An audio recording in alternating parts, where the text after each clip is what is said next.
إن الحمد لله سبحانه وتعالى وحده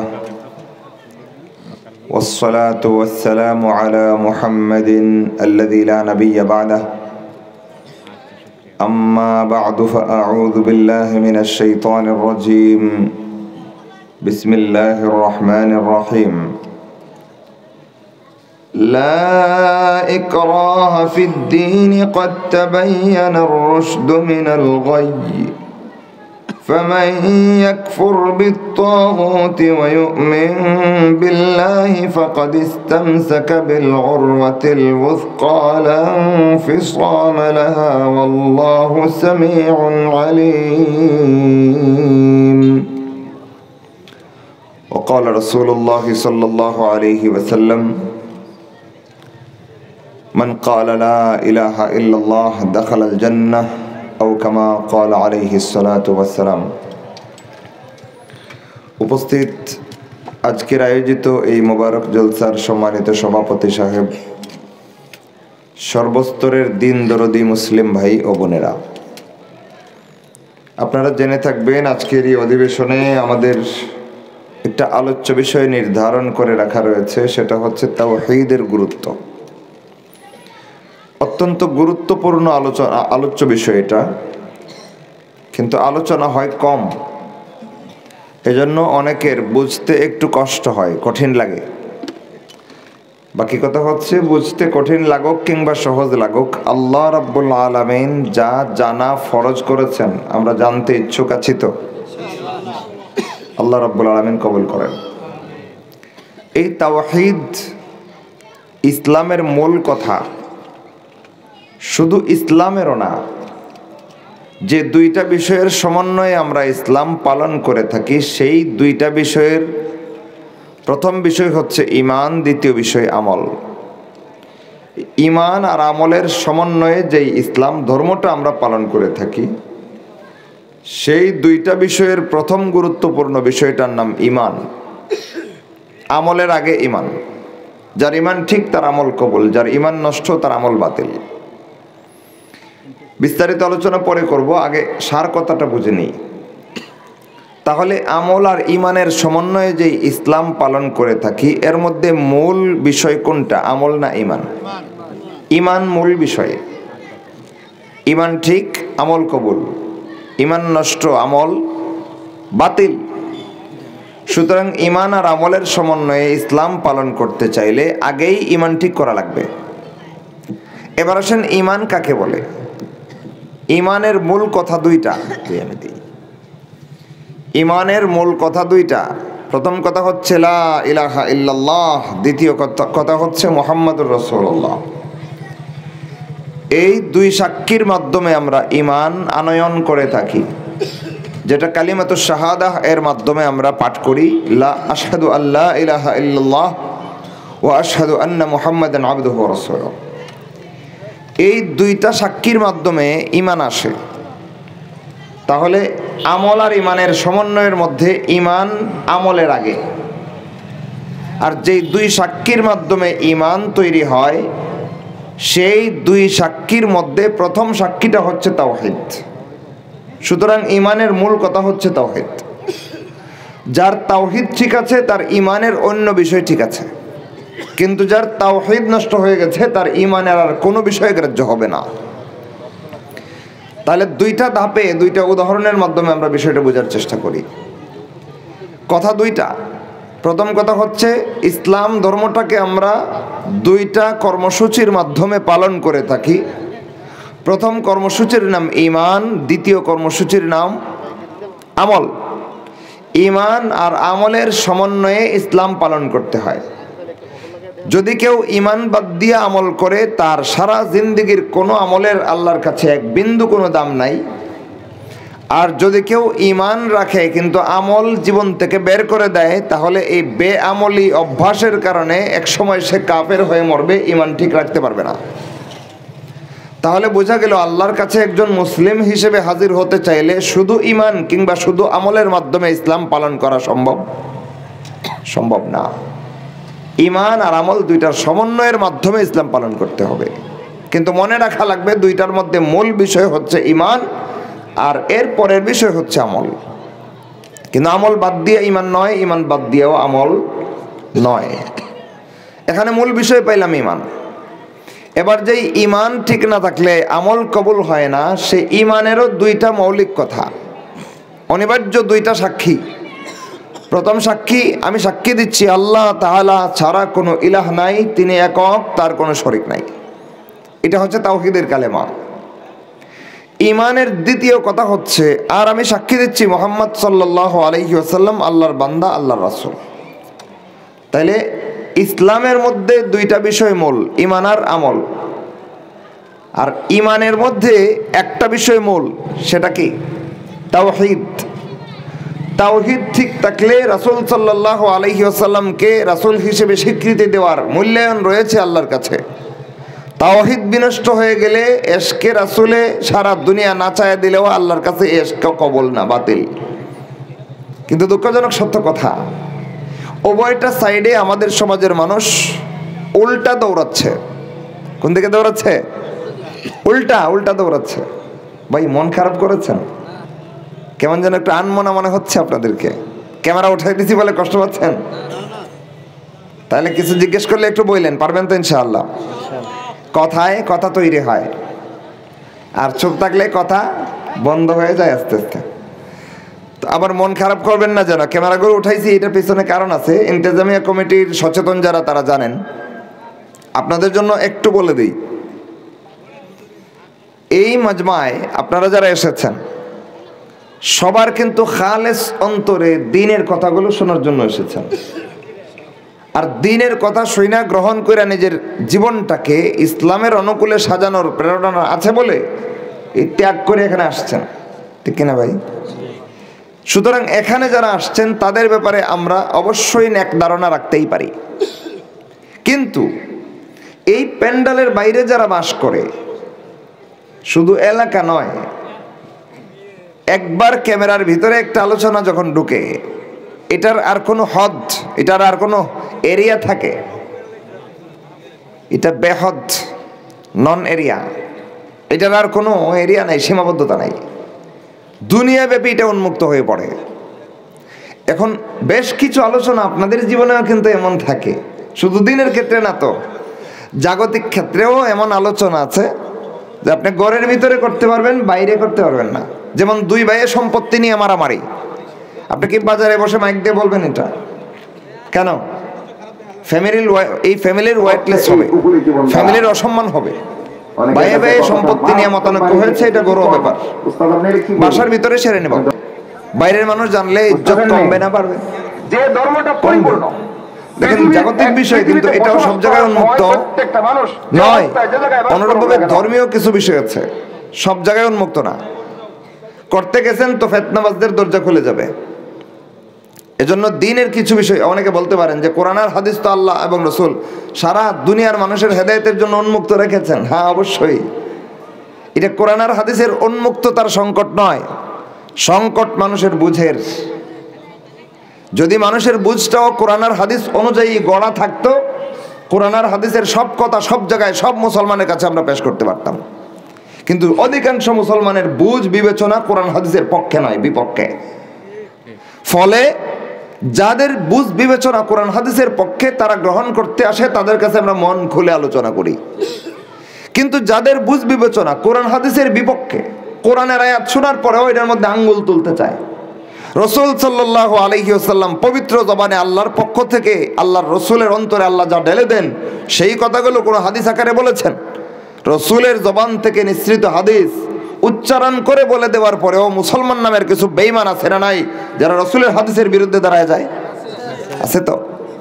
সুতরাং তাদের সাথে আলোচনার ধারা আর আপনাদের সাথে আলোচনার ধারা এক হবে না, ভিন্ন। এই ভিন্নতা কিন্তু ক্যামেরায় বুঝে না, ঠিক নেই ভাই? এই ভিন্নতা ক্যামেরা বুঝে না।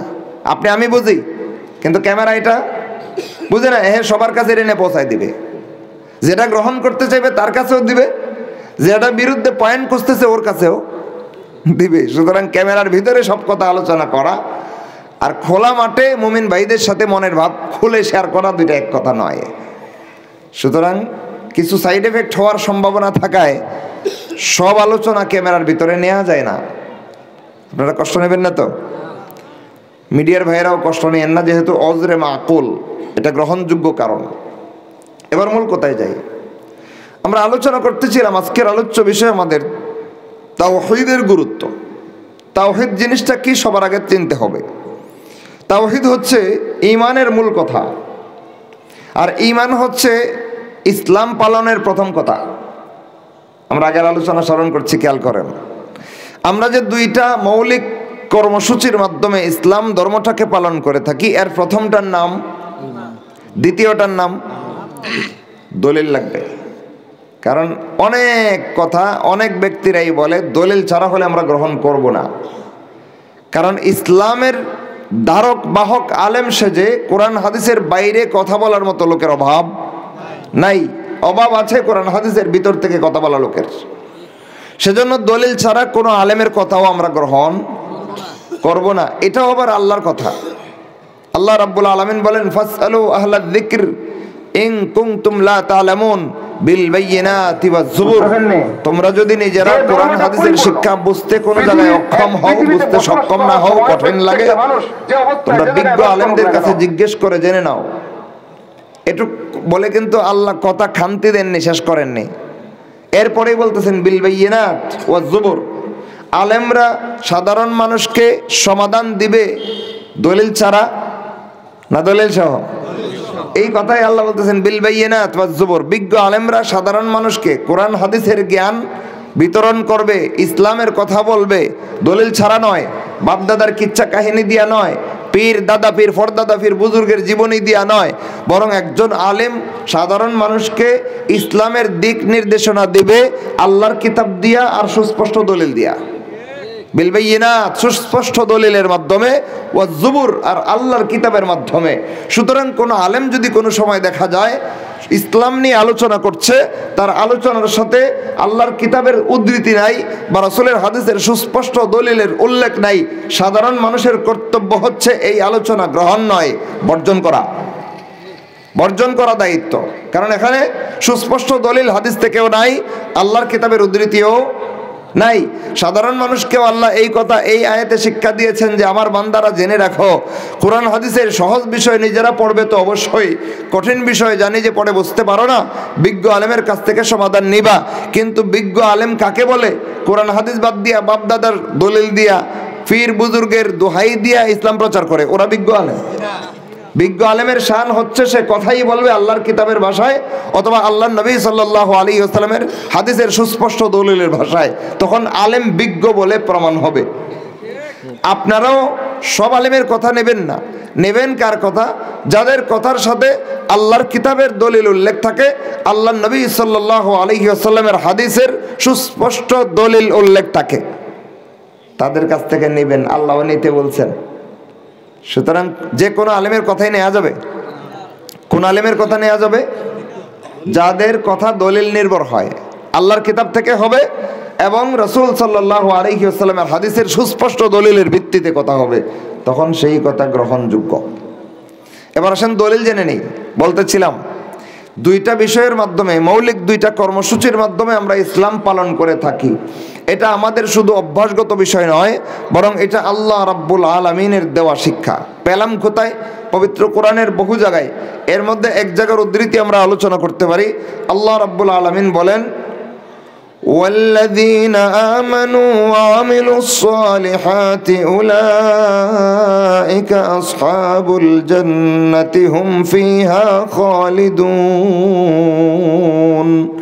যারা ঈমান এনেছে, নেক আমল করেছে, তারা জান্নাতের অধিবাসী হবে, তারা চিরকাল জান্নাতে থাকবে। তাইলে আল্লাহ রাব্বুল আলামিন আখিরাতের সবচেয়ে বড় সফলতা জান্নাতবাসী হতে পারা, সেই জান্নাতের পুরস্কার ঘোষণা করে দিলেন দুইটা কর্মসূচির ভিত্তিতে। প্রথমটার নাম ঈমান, দ্বিতীয়টার নাম, যার ঈমান আর আমল তার মধ্যে ফিট হয়েছে, তার জান্নাতি হওয়ার মধ্যে আর কোনো বাধা নাই, সে পূর্ণাঙ্গ মুসলমান। কিন্তু যার ঈমান আছে আমল নাই, তার আমল না থাকাটা তাকে বেঈমান বানায় মারবে। যার আমল আছে ঈমান নাই, তার সারা জিন্দেগির হাজার হাজার লাখ লাখ নেক আমল আল্লাহর কাছে এক বিন্দু কোনো মর্যাদা পাইবে না, টোটাল বাতিল হয়ে যাবে। কারণ বিশুদ্ধ ঈমান আমল কবুলের পূর্ব শর্ত। ঈমান ঠিক, আমল কবুল। ঈমান নষ্ট, আমল বাতিল। তাইলে ইসলাম পালন করার যে মৌলিক দুইটা কর্মসূচি, একটা ঈমান আর একটা আমল, এর মধ্যে সবচেয়ে গুরুত্বপূর্ণ কোনটা? ঈমান। আগে ঈমান, তারপরে। দুঃখজনক সত্য কথা, আমি বলতেছিলাম আমাদের সমাজের মানুষ খালি উল্টা চলে, উল্টা।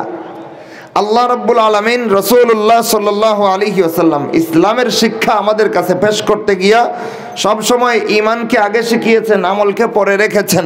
আমাদের সমাজের সব মানুষের, অধিকাংশ মানুষের অভ্যাস আমল কম বেশি বুঝে, ঈমান কিচ্ছু বুঝে না। ঠিক কিনা ভাই? উদাহরণ দিয়ে বুঝাই দেই, খেয়াল করেন। উদাহরণ পরে আল্লাহর কথা থেকে জানলাম আগে ঈমান পরে আমল, আমানু ওয়া আমিলুস সালিহাত। এবার আসেন রাসূল কি বলেন দেখি। ইসলামের বিশ্বাসগত বিষয় আর কর্মগত বিষয় দুই সাইডের যা কিছু রাসূল সাল্লাল্লাহু আলাইহি ওয়াসাল্লাম শিক্ষা দিয়েছেন, সবগুলো বিষয়ের মূল কথা পাঁচটার উপরে। কয়টা? ইসলামের ভিত্তি কয়টা ভাই? রাসূল বলেন বুনিয়াল ইসলামু আলা খামসিন, ইসলামকে পাঁচটা বিষয়ের উপর ভিত্তি স্থাপন করা হয়েছে। এক নাম্বার শাহাদাতি আল্লাহ ইলাহা ইল্লাল্লাহ ওয়া আন্না মুহাম্মাদুর রাসূলুল্লাহ, এই কথার সাক্ষী দেওয়া যে আল্লাহ ছাড়া কোনো ইলাহ নাই আর মুহাম্মদ সাল্লাল্লাহু আলাইহি ওয়াসাল্লাম আল্লাহর বান্দা, আল্লাহর রাসূল। এই দুইটা কথার সাক্ষী দেওয়া ইসলামের প্রথম রুকন, প্রথম ভিত্তি। আর কয়টা বাকি আছে? ইকামিস সালাহ, সালাত কায়েম করা। ইতাইজ যাকাহ, যাকাত আদায় করা। ওয়াল হজ, সামর্থ্যবান হলে হজ করা। ওয়া সাওমি রমাদান, রমজান মাসের সিয়াম পালন করা। এই চারটা বিষয় খেয়াল করলে দেখবেন আমল। কি ভাই? সালাত একটা আমল, যাকাত একটা আমল, হজ একটা আমল, রমজানের সিয়াম একটা আমল। এই সবগুলো আমলকে রাসূল রেখেছেন পরে, সবার আগে রেখেছেন আল্লাহ সাক্ষী দেওয়া, রাসূলে সাক্ষী দেওয়া, ঈমানের কথাটা আগে রাখছেন। কি বোঝা গেল? আমলের চাইতে ঈমান গুরুত্বপূর্ণ না ঈমান বাদ দিয়ে আমল? ঈমান আগে। আল্লাহ এবং রাসূল ইসলাম শিখাইতে গেলেই আগে ঈমান পেশ করেন, পরে আমল পেশ করেন। কারণ ঈমান ঠিক, আমল কবুল। ঈমান নষ্ট হলে সারা জিন্দেগীর কোনো বন্দেগী আল্লাহর কাছে এক বিন্দু কোনো মর্যাদা পাবে না। অথচ আমাদের সমাজের মানুষ ইসলাম কেমনে পালন করে খেয়াল করেন। নামাজ কেউ 5 ওয়াক্ত পড়ে আলহামদুলিল্লাহ, কেউ সাপ্তাহিক মুসল্লি শুধু জুমাটা পড়ে আর পড়ে না। আবার কেউ আছে সাপ্তাহিক মুসল্লিও না, বাৎসরিক মুসল্লি, বছরে মাত্র 2 দিন পড়ে। আসেনি এরকম মুসলমান? সালাত একটা আমল, এটাকে জীবন থেকে উৎখাত করে দিয়েছে। এরপরেও অন্তত ঈদের দিনের আনুষ্ঠানিকতার স্বার্থে হলেও 2টা সেজদা 4টা সেজদা দিতে যায়। যায় কি যায় না? এইটুকু আমল না করলে সে পাপিষ্ট হয়ে যাবে, এটার অনুভূতি কিন্তু ভিতরে কাজ করে। করে কি করে না?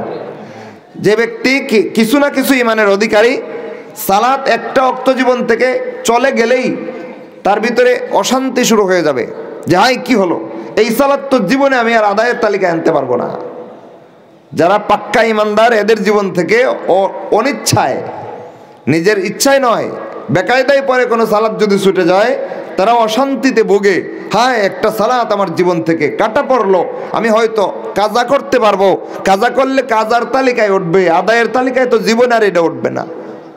কেউ মনে মনে ভাবতে পারে হুজুর আজকের এই দিনের এই তারিখের মাগরিবের সালাতটা কাজা হয়েছে, এটা আগামী বছর এই দিনে এই তারিখে এই মাসের এই তারিখে আদায় করে নেব।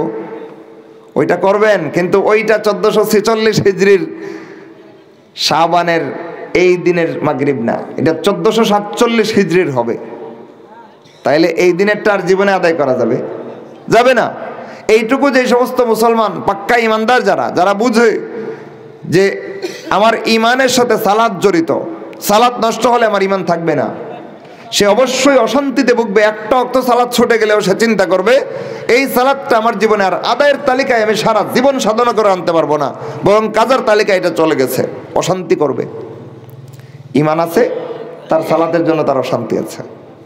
কিন্তু এই অভ্যাসগত বেনামাজি যারা, এরা ঈমান এক পর্যায়ে নষ্ট হয়ে যায়, যেটা রাসূল সাল্লাল্লাহু আলাইহি ওয়াসাল্লাম হাদিসে বলেছেন, ইন্নাল আহদাল্লাযী বাইনানা ওয়া বাইনাহুম আস-সালাহ ফামান তারাকাহা ফাকাদ কাফার। নিশ্চয়ই মুমিন আর বেঈমানে আল্লাহর কাছে একটা অঙ্গীকারের তফাৎ রয়েছে, সেটার নাম সালাত। যে ব্যক্তি স্বেচ্ছায় সগেনে ঠান্ডা মাথায় সালাত ছাড়তে থাকবে, হাদিসের অনেকগুলো ব্যাখ্যা আছে, এর মধ্যে জমহুর মুহাদ্দিসিনে কেরামের ব্যাখ্যা হলো অভ্যাসগত বেনামাজি ইমানদার থাকে না, কাফের হয়ে মরে, কাফের হয়ে যায়। তাহলে সালাত এমন একটা গুরুত্বপূর্ণ আমল যা জীবন থেকে ইচ্ছা করে ছেড়ে দিলে ঈমান থাকে না, নষ্ট হয়ে যায়। প্রসঙ্গত যখন এই আলোচনা চলে এসেছে তখন আরেকটা বিষয় ক্লিয়ার করতে হয়। আমাদের সমাজে বেশ কিছু মুসলমান নামধারী এমন রয়েছে যারা একটা বেঈমানি ফতোয়া রাস্তায় ঘাটে গ্রামে গঞ্জে সবখানে ছড়াইয়া দিয়ে রাখছে। নামাজের দাওয়াত দিলে, সালাতের কথা বললে কয় আমার নামাজ লাগতো না, আমার ইমান ঠিক আছে, আমি মারিফতের লোক। আছে না কিছু লোক? এরা আসলে হকপন্থী মুসলমানদের কেউ নয়। এরা কেউ লাল সালুর দরবারের খাদেম, কেউ খেতাশা এর দরবারের গোলাম, কেউ বদনাশার দরবারের ডিলার, আর কেউ হচ্ছে আপনার জটা সার দরবারের বিরাট বড় হর্তাকর্তা। আছে না নাই? আমাদের সমাজের মুসলমানদের ইসলাম ভাই কোরআন হাদিসের ইসলাম না। আমি প্রায় সময় প্রায় জায়গায় বলে থাকি, অধিকাংশ মুসলমান যে ইসলাম পালন করে এটা কোরআন এবং সুন্নাহর শিক্ষা দেওয়া ইসলাম নয়, এটা গৃহপালিত ইসলাম। কি ইসলাম? গৃহপালিত মানে কি বুঝছেন নি? গৃহপালিত কিছু জন্তু জানোয়ার আমরা পালি, লালন পালন করি, যেমন গরু, মহিষ, ছাগল, বেড়া, বকরি পালি না? এইগুলো যখন গৃহপালিত পশু লালন পালন করি তখন আমরা করি কি, গলা একটা রশি বেঁধে দিই, নাকি সাইরা দেই? সাইরা দিলে খেতে ধান খায়া অথবা ঘাস খায়া বাড়িতে আসবে কি আসবে না এর কোনো লিমিট আছে? ঠিক ঠিকানা নাই তো, সীমসীমানা নাই।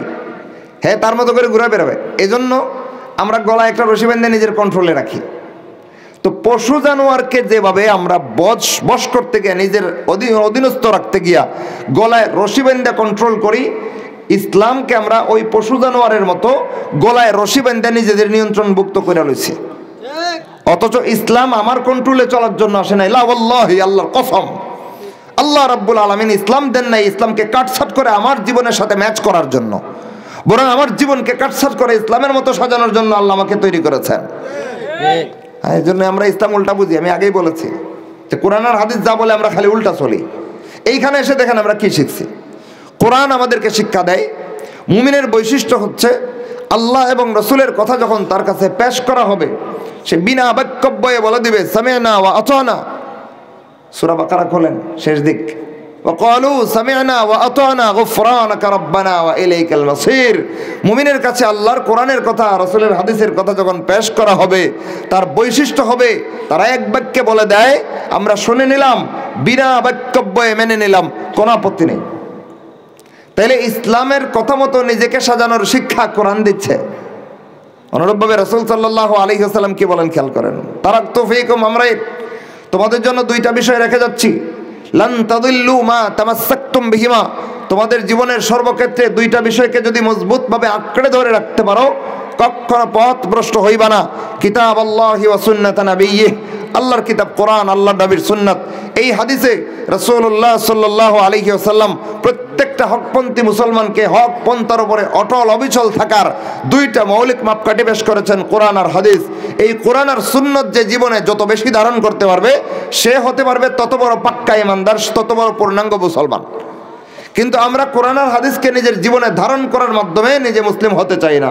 আমরা জন্মগতভাবে ইসলাম একটা পায়ালয় ওয়ারিসি সূত্রে আর পরে ইসলাম বলতে যা পালন করি কোরআনের সাথে মিললে মিলুক, না মিললে নাই, হাদিসের সাথে মিললে মিলুক, না মিললে নাই, আমার সমাজের সাথে মিললেই চলবে, আমার সুবিধার সাথে মিললেই চলবে।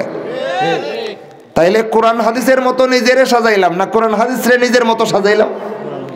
ইন্না লিল্লাহি ওয়া ইন্না ইলাইহি রাজিউন। এই জিনিসটা থেকে আল্লাহ এবং রাসূল বারণ করেছিলেন। বরং আমাদের আগের উম্মত যারা এই কাজটা করত আল্লাহ রাব্বুল আলামিন কঠোর ভাষায় নিন্দা করেছেন তাদেরকে কোরআনে।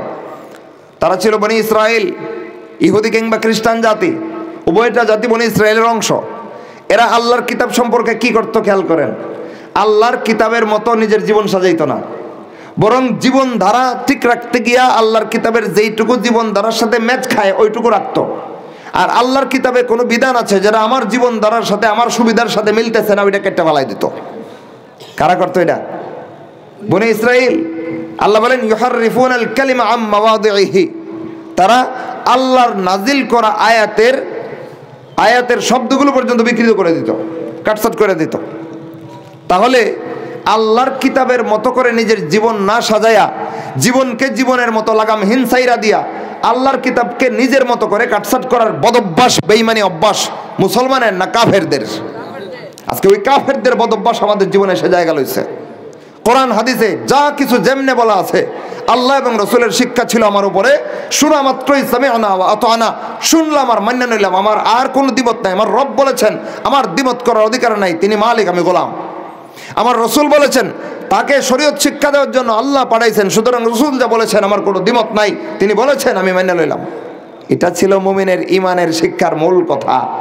কিন্তু ওই মানদণ্ড থেকে ইসলামকে বের করে এনে ইসলামের মতো করে নিজেকে না সাজায়া, নিজের যা কিছু ইসলামের সাথে মিলে না নিজেকে পরিবর্তন করে ইসলামের মতো গড়ার চিন্তা বাদ দিয়া, যা কিছু ইসলামের এমন রয়েছে যা আমার জীবনের সাথে মিলছে না, নিজের বদভ্যাসের জায়গায় রেখা কোরআন আর হাদিসের যা আমার সাথে মিলতেছে না ওইটাকে অপব্যাখ্যার চেষ্টায়, শয়তানি প্রচেষ্টায় লিপ্ত হয়ে যাচ্ছে আমাদের সমাজের মুসলমান। এজন্য আমি বলে থাকি, ইসলামকে নিজের মতো করে মানতেছে, ইসলামের মতো করে নিজেকে সাজাচ্ছে না।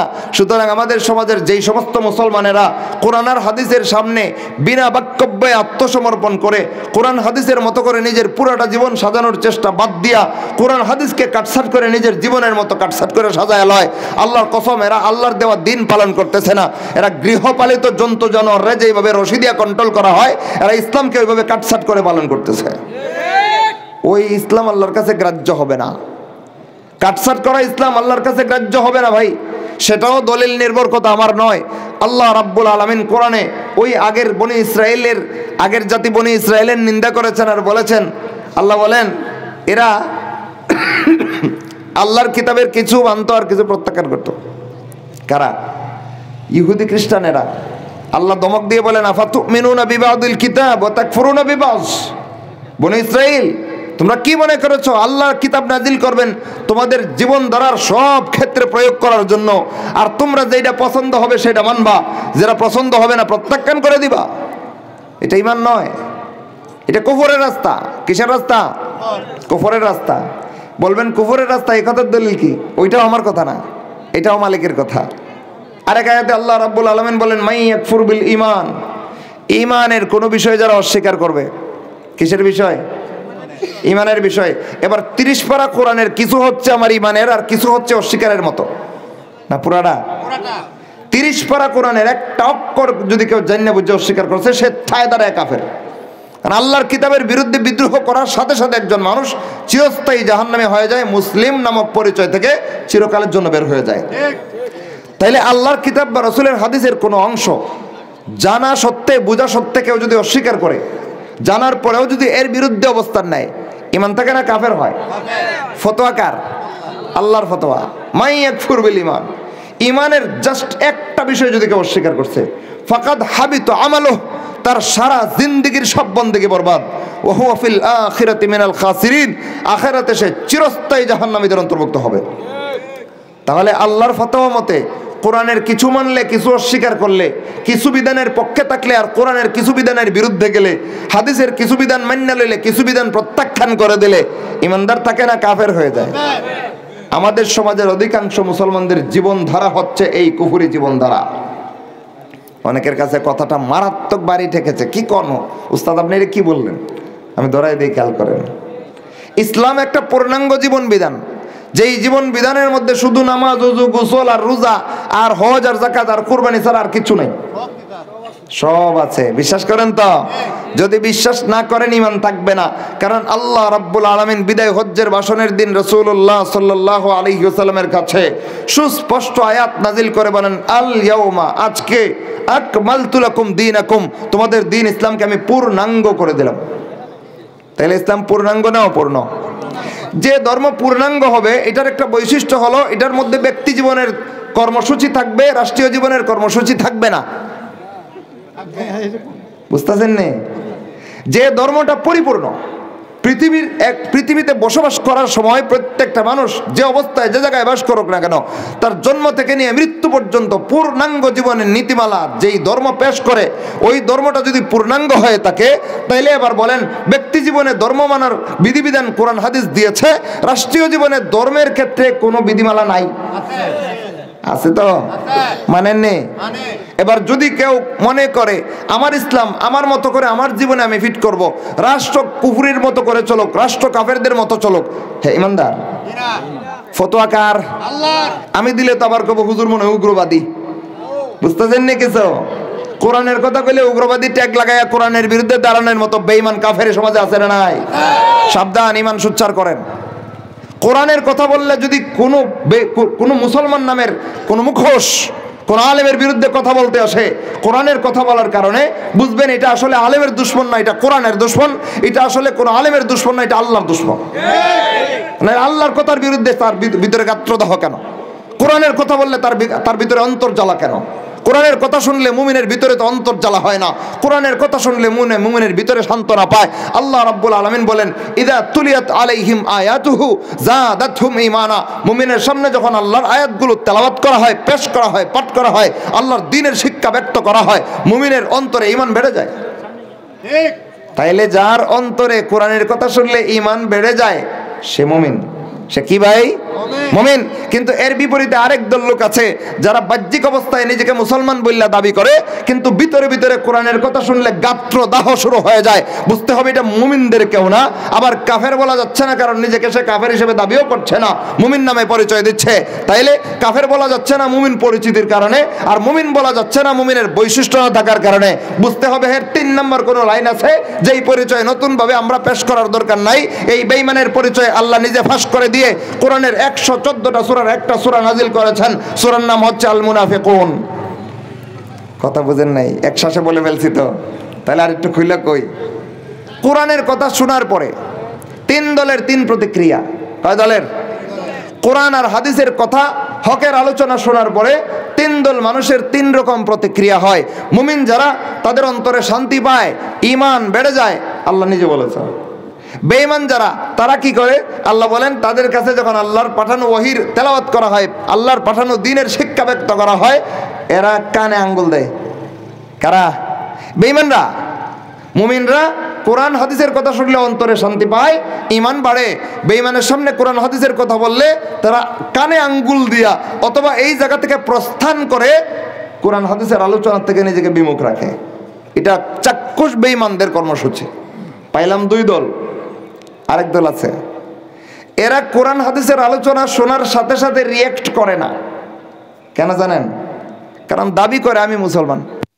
মুসলমান যদি দাবি করে আর কোরআনের কথা বললে ডাইরেক্ট বাধা দিতে আসে, তাহলে মুসলমান প্রমাণ হবে না বেঈমান প্রমাণ হবে? এই জন্য চাক্ষুষে সরাসরি বাধা দিতে আসে না।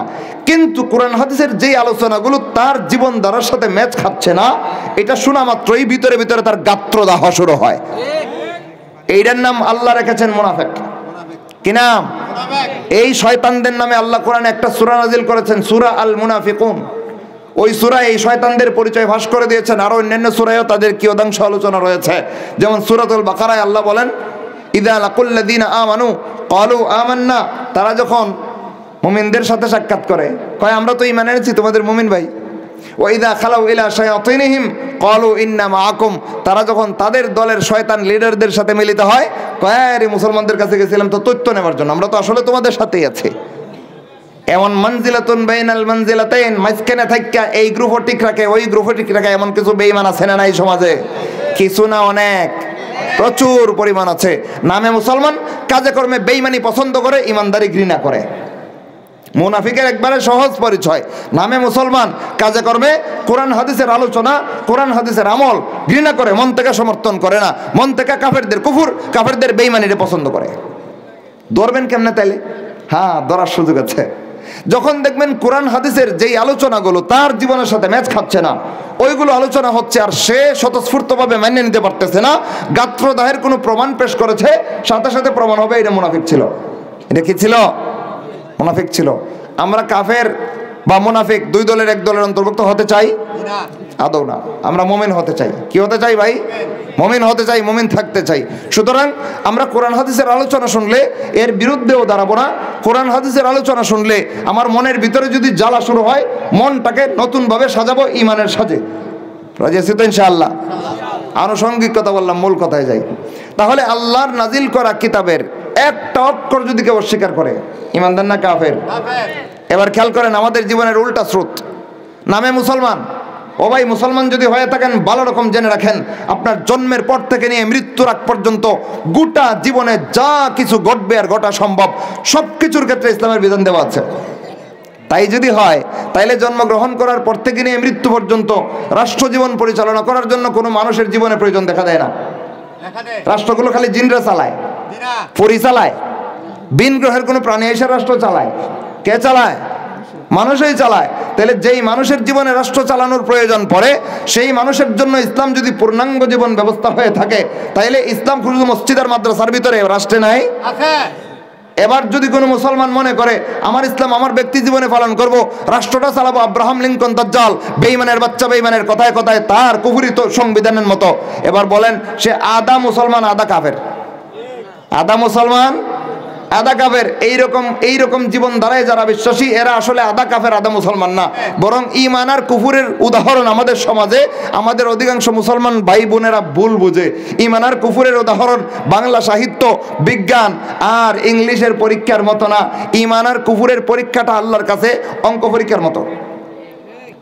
বুঝেন নাই কথা? একটু খুলে কই তাইলে। আমাদের সমাজে ছাত্রছাত্রীরা পরীক্ষা দেয়, তো দেয়।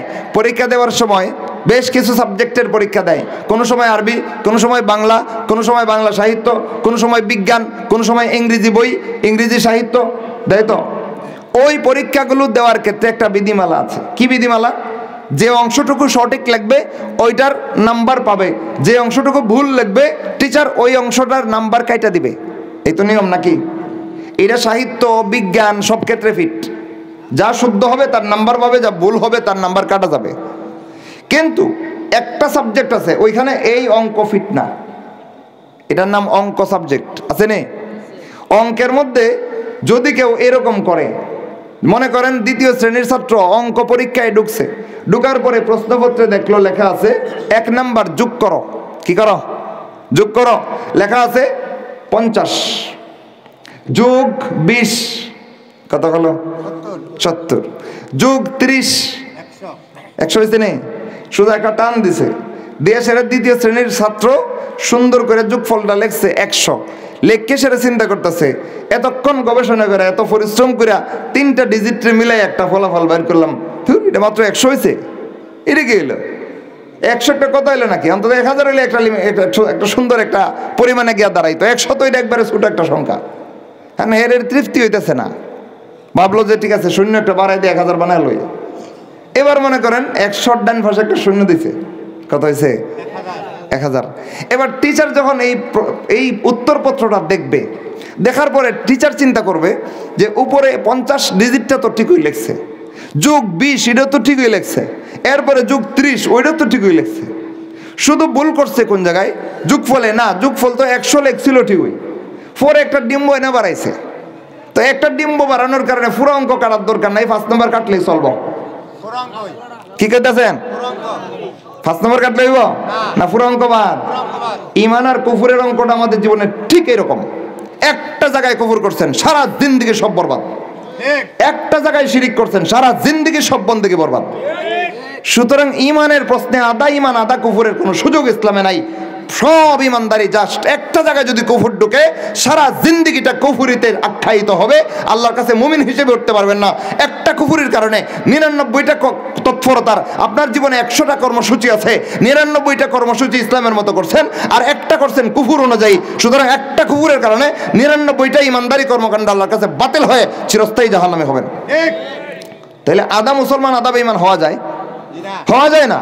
ঈমানের প্রশ্ন আল্লাহর কাছে সাহিত্য আর বিজ্ঞানের পরীক্ষার মতো না, ঈমানের পরীক্ষা আল্লাহর কাছে অঙ্ক পরীক্ষার মতো। জাস্ট একটা জায়গায় ঈমান বিধ্বংসী কিছু করছেন, কুফর কিংবা শিরক, সারা জিন্দেগির ইসলাম পালন সব বরবাদ। আমাদের সমাজের অধিকাংশ মুসলমান এটা বোঝে না, না বোঝার কারণে খণ্ডিত দিন চর্চার চাক্ষুষ কুফরে লিপ্ত হয়ে অধিকাংশ মুসলমান কাফের হয়ে যাচ্ছে, খবর নাই চিরস্থায়ী জাহান্নামে হয়ে বসে আছে। এদের একটা স্বভাব হলো আমার ইসলাম আমি মসজিদে মানবো, রাষ্ট্র চালাবো আব্রাহাম লিঙ্কন দাজ্জালের মতো। আছে না নাই? এবার রাষ্ট্রীয় ক্ষেত্রে যদি কোনো আলেম ইসলাম প্রতিষ্ঠার কথা বলছে, তার পিছনে সে ট্যাগ লাগাচ্ছে উগ্রপন্থী। কোন আলেম ইসলামের পূর্ণাঙ্গ বিধিমালা ব্যক্ত করার বেলায় দুনিয়ার কোনো মানুষকে হিসাব দেওয়ার দায়িত্বশীল নয়, প্রত্যেকটা আলেম তার দিন পালন করার, দিন পৌঁছে দেওয়ার জবাবদিহিতা একমাত্র আল্লাহর কাছে করবে। সুতরাং কোনো আলেমকে কোরআন হাদিসের কথা বলার কারণে বিপরীত কোনো মন্তব্য করার, আলগা কোনো ট্যাগ লাগানোর, উগ্রবাদী কিংবা জঙ্গিবাদী বলার অধিকার পৃথিবীর কারণে। যদি কোরআন হাদিসের কথা বলার কারণে কোনো আলেমকে উগ্রবাদী কিংবা জঙ্গিবাদী তকমা লাগাইতে কেউ আসছে, বুঝতে হবে ওই লোকটা মুনাফিক। আলেম তো উগ্রবাদীও না, জঙ্গিবাদীও না, আলেম কোরআন হাদিসের কথা বলেছে। সুতরাং কোরআন হাদিসের কথাকে কেউ যদি জঙ্গিবাদী উগ্রবাদী বলতে চায়, সে আলেমকে বলে নাই, বরং সে আল্লাহকে উগ্রবাদী বলেছে, সে রসুলকে জঙ্গিবাদী বলছে। সুতরাং আল্লাহ এবং রসুলের কথা শোনার পরে কেউ যদি উগ্রবাদ জঙ্গিবাদ শব্দ প্রয়োগ করতে আসে, বুঝতে হবে কোনো আলেম উগ্রবাদও না, জঙ্গিবাদও না, বরং এই শয়তানি শব্দগুলো যারা বহন করে আসছে এরা মুনাফিক, এরা চিরস্থায়ী জাহান্নামী কাফের। ঈমান বিধ্বংসের বেশ কিছু কারণ আছে, সবগুলো কারণকে একসাথে করলে মৌলিক কারণ দ্বারা দুইটা, শিরক আর কুফর। কুফরগুলোর যা কিছু আমাদের বাস্তব জীবনে রন্ধ্রে রন্ধ্রে মিশে রয়েছে, এর মধ্যে একটা জঘন্যতম জলজন্ত কুফর হচ্ছে খণ্ডিত দিন চর্চা। বুঝেন নাই? খণ্ডিত দিন চর্চা অর্থাৎ নামাজ পড়ব রসুলের মতো, রাষ্ট্র চালাইবো আব্রাহাম লিঙ্কনের মতো, বুঝতেছেন? রোজা রাখবো কোরআনের মতো, আইন প্রয়োগ করব আব্রাহাম লিঙ্কনের কথায় কথায়। ঈমান না কুফর? এই কুফরের চাষ আমাদের বাংলাদেশে আছে না নাই? যতগুলো মুসলমান এই খণ্ডিত দিন চর্চার কুফরিতে আক্রান্ত, একটা মুসলমান টের পায়। এজন্যই বলতেছিলাম ভাই, এবার মূল কথায় যাই। এটা উদাহরণ, মূল কথায় যাই। ঈমান আর আমলের সমন্বয়ে ইসলাম পালন করে থাকি, যে ইসলামের মাধ্যমে আল্লাহর কাছে আমরা জান্নাতের আশা করি। আল্লাহ রাব্বুল আলামিন ইসলামের মৌলিক দুইটা কর্মসূচি দিয়েছেন। এই দুই কর্মসূচি যার জীবনে ঠিক আছে, তার জান্নাতের ঠিকানা ঠিক আছে। আওয়াল্লাযীনা আমানু ওয়া আমিলুস সালিহাত, যারা ঈমান এনেছে আর নেক আমল করেছে, উলাইকা আসহাবুল জান্নাহ। দুইটা বিষয়কে যদি যথাযথভাবে কোরআন হাদিসের অনুসরণে সাজায় রাখতে পারে, আল্লাহ বলেন তার ঠিকানা জান্নাত, চিরকাল জান্নাতে থাকবে। তো আমাদের ঠিকানা আল্লাহ রাব্বুল আলামিন যে ইসলাম পালনের ফলাফল হিসেবে জান্নাত নির্ধারণ করে রেখেছেন, সেই জান্নাত যদি আমাদের পাইতে হয়, ঈমানের ক্ষেত্রে যা কিছু ঈমান ধ্বংস করে তা লাথি মেরে বর্জন করা ছাড়া ঈমান টিকানো যাবে না। আমলের ক্ষেত্রে যা কিছু আমাদেরকে কোরআন হাদিস বর্জিত আমলে অভ্যস্ত করে জাহান্নামে বানায়, সেই আমলগুলো জীবন থেকে নাম কেটে দিতে হবে। রাজি আছেন তো ইনশাআল্লাহ? তাইলে আমলের ক্ষেত্রেও এমন আমল আমরা করব না যে আমল আল্লাহ এবং রসুল শিখাননি। ঈমানের ক্ষেত্রেও এমন দৃষ্টিভঙ্গি, এমন চিন্তাধারা, এমন জীবনধারা আমরা গঠন করব না যে জীবনধারা চিন্তাধারায় আধা ঈমান আধা কুফর থাকে। বরং সর্বক্ষেত্রে ঈমান, সর্বক্ষেত্রে ইসলাম, সর্বক্ষেত্রে কি ইসলাম। যদি পূর্ণাঙ্গ জীবন ব্যবস্থা আপনি বিশ্বাস করে থাকেন, তাহলে ব্যক্তি জীবনে যেমন ইসলাম বিশ্বাস করতে হবে, পারিবারিক জীবনে তেমনি ইসলাম বিশ্বাস করতে হবে। পারিবারিক জীবনে যেভাবে ইসলাম বিশ্বাস করতে হবে, সমাজ জীবনে তেমনি ইসলাম বিশ্বাস করতে হবে।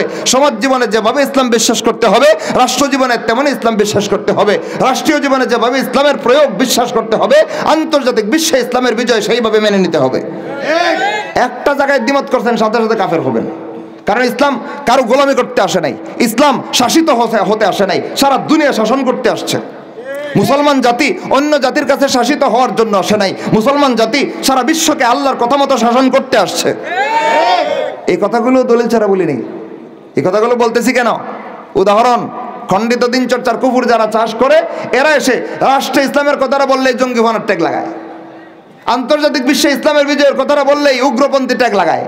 লাগায় কি লাগায় না? দাজ্জালের দলেরা শুনে রাখ, রাষ্ট্রে কিংবা বিশ্বে ইসলামের বিজয়ের কথা কোনো মুসলমান তৈরি করে নাই, কোনো আলেম কারখানায় বানায় নাই, বরং এই রাষ্ট্রে আর সারা বিশ্বে ইসলামের মতো করে সারা দুনিয়া পরিচালনা করার শিক্ষা আল্লাহ রাব্বুল আলামিন নিজে পেশ করেছেন। সুতরাং যেই দুনিয়ার প্রত্যেকটা ইঞ্চি জায়গাকে আল্লাহর বিধান মতো চালানো আল্লাহ ফরজ করেছেন, রসুল বাধ্যতামূলক সাব্যস্ত করেছেন, সেই বিশ্বে ইসলাম প্রতিষ্ঠার কথা বললে কেউ যদি এর বিরুদ্ধে এসে দাঁড়ায় আর সারা বিশ্বে ইসলাম প্রতিষ্ঠার কথা বলনেওয়ালা আলেমকে উগ্রবাদী ট্যাগ লাগাইতে চায়, বুঝতে হবে সে কোনো আলেমকে সমালোচনা করছে না, বরং যেই আল্লাহর কথায় আলেম সারা বিশ্বে ইসলামের বিজয়ের কথা বলছে, সে সেই আল্লাহকে উগ্রবাদী সাব্যস্ত করেছে। এবার এমন বড় নিমক হারাম, এমন বড় নাফরমান পৃথিবীর আকাশের নিচে জমিনের উপরে আর কে হতে পারে? আল্লাহর জমিনে থাইকা আল্লাহর নিয়ামত খায়া আল্লাহর বিধানের বিরুদ্ধে উগ্রপন্থার ট্যাগ লাগায় আসে, এর চাইতে বড় নাফরমান, এর চাইতে বড় দাজ্জাল আর পৃথিবীতে আর কে হতে পারে? এরকম দাজ্জালিপনা আছে না নাই? হের আবার নিজেরে মুসলমান কয়, নিজেরে কি কয়? মুসলমান কয়। কথা প্রসঙ্গে ধারাবাহিক বলতে গিয়া দুইটা বিষয়ের দলিল ছুটে গেছে। রাষ্ট্রেও ইসলাম বিজয়ী হতে হবে, বিশ্বেও ইসলাম বিজয়ী হতে হবে। এটা আপনার আমার কথা না, কার কথা? আল্লাহর কথা। কোথায় আছে আসেন খেয়াল করি। আল্লাহ রাব্বুল আলামিন বলেন, ওয়াহাদাল্লাহুল্লাযীনা আমানু মিনকুম ওয়া আমিলুস সালিহাত, তোমাদের মধ্য থেকে যারা ঈমান এনেছে আর নেক আমল করেছে, আমি তাদেরকে ওয়াদা দিচ্ছি। ওয়াদা, ওয়াদা একবার ডাইরেক্ট ওয়াদা শব্দ। আল্লাহ বলছেন ওয়াদা, আমি ওয়াদা করেছি। কাকে? যারা ঈমান আনছে আর নেক আমল করছে, এদেরকে আল্লাহ ওয়াদা করেছেন। কিসের ওয়াদা? লা ইস্তাখলিফান্নাহুম ফিল আরদ, তাদেরকে আল্লাহ সারা দুনিয়ায় কর্তৃত্ব রাজত্ব দান করবেন। কাদেরকে ভাই? আব্রাহাম লিঙ্কন রে? লেনিন স্টালিন রে? কাকে? ইমানদার মুসলমানদেরকে আল্লাহ বলতেছেন, মুসলমান ইমানদার শুনে রাখো, তোমার ইমান আর আমলের সমন্বয় ঘটানোর মাধ্যমে পূর্ণাঙ্গ মুসলমান যদি তুমি হতে পারো, তোমাকে ওয়াদা দিচ্ছি, আমি আল্লাহ তোমাকে ওয়াদা দিচ্ছি, সারা বিশ্বের কর্তৃত্ব রাজত্ব তোমাকে আমি দান করব। কেন? আল্লাযীনা ইম্মাক্কান্নাহুম ফিল আরদ, তাদেরকে আমি যদি জমিনের রাষ্ট্র ক্ষমতা দান করি, আকামুস সালাহ, তারা সালাত কায়েম করবে, আতাউজ যাকাত, তারা যাকাত আদায় করবে, আমারু বিল মারুফ, তারা সৎ কাজের আদেশ করবে, ওয়া নাহাউ আনিল মুনকার, তারা জমিনের সর্বক্ষেত্রে আল্লাহর নিষেধাজ্ঞা বাস্তবায়ন করবে। ঠিক। তাইলে আল্লাহ রাব্বুল আলামিন মুসলমানদেরকে পৃথিবীর একটা খণ্ডের দায়িত্ব দিতে চান না পুরা বিশ্বের? আয়াতে খেয়াল করেন, লা ইস্তাখলিফান্নাহুম ফিল আরদ, পুরা জমিনে আল্লাহ রাব্বুল আলামিন কর্তৃত্ব দিতে চান। কাকে? মুসলমানদেরকে। তাইলে বোঝা গেল যেই মুসলমানদেরকে দিয়া আল্লাহ সারা দুনিয়া পরিচালনা করাইতে চান, সেই মুসলমানের জীবনে রাষ্ট্র চালানোর বিধান শিকার কোনো দরকার নাই। আছে? এমত অবস্থায় যদি কোনো মুসলমান মনে করে নামাজ রোজা করব কোরআন হাদিসের মতো, রাষ্ট্র চালাবো আব্রাহাম লিঙ্কন, লেনিন স্টালিন কিংবা রাজতন্ত্রের মতো, ইমানদারি না ইসলাম বিরোধিতা? আপনি যদি নিজের দিন ইসলামকে পূর্ণাঙ্গ বিশ্বাস করে থাকেন, ব্যক্তি জীবনে যেমন ইসলামকেই মানতে হবে, পারিবারিক জীবনে ইসলামকেই মানতে হবে, পারিবারিক জীবনে যেভাবে ইসলামকে মানতে হবে ঠিক সেইভাবে সমাজ জীবনেও ইসলামকেই বিজয়ী রাখতে হবে। সমাজ জীবনে যেভাবে ইসলামকে মানতে হবে, রাষ্ট্রীয় জীবনে সেইভাবে ইসলামকেই বাস্তবায়ন করার পক্ষে থাকতে হবে। রাষ্ট্রীয় জীবনে যেভাবে ইসলামকে কায়েম করার পক্ষে আপনাকে থাকতেই হবে, ঠিক সেইভাবে আন্তর্জাতিক বিশ্বের প্রতিটা ইঞ্চি জায়গায় আল্লাহর দ্বীন ইসলামকে বিজয়ী করার পক্ষেই আপনাকে থাকতে হবে। এইটুকু কথা আমরা মন গড়া বানাইলাম না কোরআনের আয়াত? আয়াত নাম্বার সূরাতুন নূর 55 নম্বর আয়াত। কোন সূরার কত নম্বর আয়াত? সূরাতুন নূর 55 নম্বর আয়াত। এবার রাষ্ট্রে এবং বিশ্বে ইসলাম প্রতিষ্ঠার কথা বললে কেউ যদি জঙ্গিবাদী আর উগ্রবাদের তকমা নিয়ে আসে, বুঝতে হবে কোরআন আর হাদিসের আলোকে রাষ্ট্রে আর ইসলাম প্রতিষ্ঠার কথা যারা বলেন, তারা জঙ্গিবাদের মতো ঘৃণিত কিছু না, উগ্রবাদে জড়িত প্রত্যাখ্যাত কিছু না, বরং তারা আল্লাহর দ্বীনের ধারক বাহক। আল্লাহ যা শিখান তারা বলতে বাধ্য। কিন্তু এই কথার বিরুদ্ধে বিদ্রোহ করে যারা জঙ্গিবাদ আর উগ্রবাদের তকমা নিয়ে ঘুরে, বুঝতে হবে এরা একটা ইমানদার না, বেঈমান কাফেরদের ডিম ফোটা বাচ্চা চিরস্থায়ী জাহান্নামী। এরাও সমাজে আছে না নাই? নিজেদেরকে কাফের দাবি করে? করে না, করে খণ্ডিত দিন চর্চার চাক্ষুষ কফর, আর দাবি করে আমি একজন মুসলমান। এর মুসলমানগিরি আল্লাহর কাছে গ্রাহ্য না? প্রত্যাখ্যাত। প্রত্যাখ্যাত। কারণ খণ্ডিত দিন চর্চা আল্লাহর কাছে গ্রাহ্য নয়। আল্লাহ রাব্বুল আলামিন যেই দিন ইসলামকে পূর্ণাঙ্গ করেছেন, সেই দিন ইসলামকে সর্বক্ষেত্রে মান্য নিতে নির্দেশ করেছেন। যেই জায়গায় ইসলামের যেই বিষয়ে যে প্রত্যাখ্যান করবে, সাথে সাথে চিরস্থায়ী জাহান্নামে কাফের হবে, এটা আল্লাহর ফতোয়া। এবার খেয়াল করেন, মূল কথায় যাই। তাওহীদের শিক্ষা বহু দূরে, তাওহীদ বুঝাইতে গিয়ে এত দূরে আসছি। ঈমান আর আমলের সমন্বয়ে ইসলাম পালন করি। এই ইসলামের মূল কথা হচ্ছে ঈমান, আর আনুষঙ্গিক বিষয় হচ্ছে আমল। দুইটার সমন্বয়ে ইসলাম। আমাদের সমাজের মুসলমান নামাজ নষ্ট হলে বুঝে, রোজা ভাঙলে বুঝে, অজু ভাঙলে বুঝে, আমল নষ্ট হলে টের পায় আমি বদমূল্য হয়ে গেছি, কিন্তু হাসি মুখে ঈমান জবাই করে। বুঝেন নাই? যেই ব্যক্তি নামাজি, 2 ওয়াক্ত নামাজ যদি সাচ্চাই ছুইটা যায়, খেলতে গিয়া ছুইটা যায়, কোনো কাজে ছুইটা যায়, মনে মনে বুঝে হারে আমার নামাজটা কাজা হয়ে গেছে। যেই ব্যক্তি মোটামুটি দিনদার, হারাম কাজটা করলে, চুরি করলে, ডাকাতি করলে, জেনা করলে, খুন করলে, তার ভিতরে অনুশোচনা আসে, আহারে একটা বদামল করে বসছি, আল্লাহ মাফ করে, আসেনি? তো যেই বদামল তাওবা করলে মাপ আছে, সেই বদামল করলে ভিতরে অনুশোচনা টের পায় মুসলমান। কিন্তু যেই ঈমান ঠিক না রাখলে সারা জিন্দেগীর সব বন্দেগী বরবাদ, আল্লাহর কাছে চিরস্থায়ী জাহান্নামী হতে হয়। সেই ঈমানটাকে ল্যাংটা শাহ, বদনা শাহ, খেতা শাহ, জোটা শাহ দরবারে গিয়ে জবাই করে বলে দিয়ে তুই আসে। কবিন এটা কি কইলেন উস্তাদ? হ্যাঁ, এটা বাস্তব কইছি। আমাদের সমাজে এমন লক্ষ লক্ষ কোটি কোটি মুসলমান আছে যারা ইসলাম কোরআন হাদিসের মানদণ্ডে শিখে না, গৃহপালিত ইসলাম পালন করে। কোরআন হাদিসের শিক্ষা দেওয়া ইসলাম নয়, এবার গৃহপালিত ইসলাম। ইসলামের গলায় রশি বাইন্দা হের বাপদাদারে ইসলামের যা কিছু করতে দেখছে, হে ইসলামের নামে ওইগুলোই চর্চা করতে গিয়া ল্যাংটা শাহ, বদনা শাহ, জোটা শাহ, খেতা শাহ, অমুক বুজুর্গ তমুক ফিরের দরবারে গিয়া মাজারে বাবার কাছে সন্তান চায়। সন্তান দেওয়ার মালিক কে? তাই যদি বিশ্বাস করেন তাহলে আল্লাহ ছাড়া অন্য কারো কাছে সন্তান চাওয়াটা ঈমান না শিরিক? এই শিরিকটা যেই লোকে করতে গেছে মাজারে, হে খুব অন্তরে অনুশোচনা লইয়া কামটা করে না হাসি মুখে করে? এই জন্যই বলতেছিলাম নামাজ ছুটলে কিছু না কিছু আফসোস, যদি ঈমান ঠিক থাকে ভিতরে আসার কথা। চুরি ডাকাতি জিনা ব্যভিচার খুন খারাপি কেউ যদি করে, অধিকাংশ মানুষের ভিতরে, অধিকাংশ মুসলমানের ভিতরে অনুশোচনা কাজ করে, হায় কি করলাম। এই পাপাচার করলে অন্তরে অনুশোচনা ভোগে, যারা তাওবা করলে মাপ আছে, আর হাসি মুখে ঈমান জবাই করে যারা তাওবা করলে মাপ না, ঈমান নবায়ন করা ছাড়া। সুতরাং আমাদের কাছে ঈমানের দাম থেকে আমলের দাম বাইরে গেছে, বুঝলেন নাই? আমলের চেয়ে ঈমানের দাম বেশি ছিল আল্লাহর কাছে, রসুলের কাছে। আমাদের কাছে ঈমানের কোনো দামই নাই, আমলের কিছু না কিছু দাম আছে। এবার ইসলামের মতো করে নিজেরা সাজাইলাম না, ইসলামকে মন মতো কাটছাট করে লইলাম, এইভাবে ইমানদার হওয়া যাবে না ভাই। এবার আসেন মূল কোথায় যাই। তাহলে ইসলাম পালন করার যে মৌলিক কর্মসূচি দুইটা, ঈমান এবং নেকামল, সেই দুইটার প্রথম কথা হচ্ছে ঈমান। ঈমানের আবার মৌলিক দুই শিক্ষা, কয়টা? দুই সাক্ষীর মাধ্যমে ঈমান আসে। সুতরাং দুই সাক্ষীর একটা যদি কারো জীবন থেকে চলে যায়, সে চিরস্থায়ী জাহান্নামে কাফের হয়ে যাবে। সেই দুই কথার মৌলিক কথা হচ্ছে, প্রথম কথা হচ্ছে তাওহীদের কালেমা লা ইলাহা ইল্লাল্লাহ, আজকে যেটা আলোচ্য বিষয়। এবার আসেন তাওহীদের গুরুত্ব বুঝি। যার জীবনে তাওহীদ ঠিক নাই, তার জীবনে ঈমানেরও দাম নাই, আমল তো দূরের কথা। আমরা এতক্ষণ আলোচনা করেছি, যার ঈমান নষ্ট হয় তার আমল কবুল না বাতিল? বাতিল। কেউ যদি কুফরির কারণে ঈমান নষ্ট করে ফেলে, আল্লাহ বলছেন তার দুনিয়ার জীবনের সব বন্দেকে বরবাদ, আখিরাতে চিরস্থায়ী জাহান্নামে। এবার ঈমান ধ্বংসের এক কারণ হচ্ছে কুফর, আর এক কারণ হচ্ছে শিরিক। আল্লাহর সাথে কেউ যদি শরীক করে, সেও চিরস্থায়ী জাহান্নামে হয়ে যায়। এটাও আমাদের ফতোয়া মতো বলা লাগবে না, আল্লাহ নিজে বলেছেন মাই ইউশরিক বিল্লাহ, যে কেউ আল্লাহর সাথে কাউকে শরীকদার সাব্যস্ত করবে, ফাকাদ হারামাল্লাহু আলাইহিল জান্নাহ, আল্লাহ রাব্বুল আলামিন তার উপরে জান্নাতকে হারাম করে দিবেন। ওয়া মাওয়াহুন নার, তার উপরে তার চিরস্থায়ী ঠিকানা হচ্ছে জাহান্নাম। তাহলে কুফর আর শিরিক করলে চিরস্থায়ী ঠিকানা কোথায় হয়? জাহান্নামে হয়। আমাদের সমাজের অধিকাংশ মুসলমান আমল নষ্ট হলে টের পায়, কুফর আর শিরিক দিয়ে নিজের জীবনটাকে ঠাসায় ফেলেছে, খবর নাই। লাল সালুর কাছে গিয়ে সন্তান চাইলে ঈমান না শিরিক? চায় কি চায় না?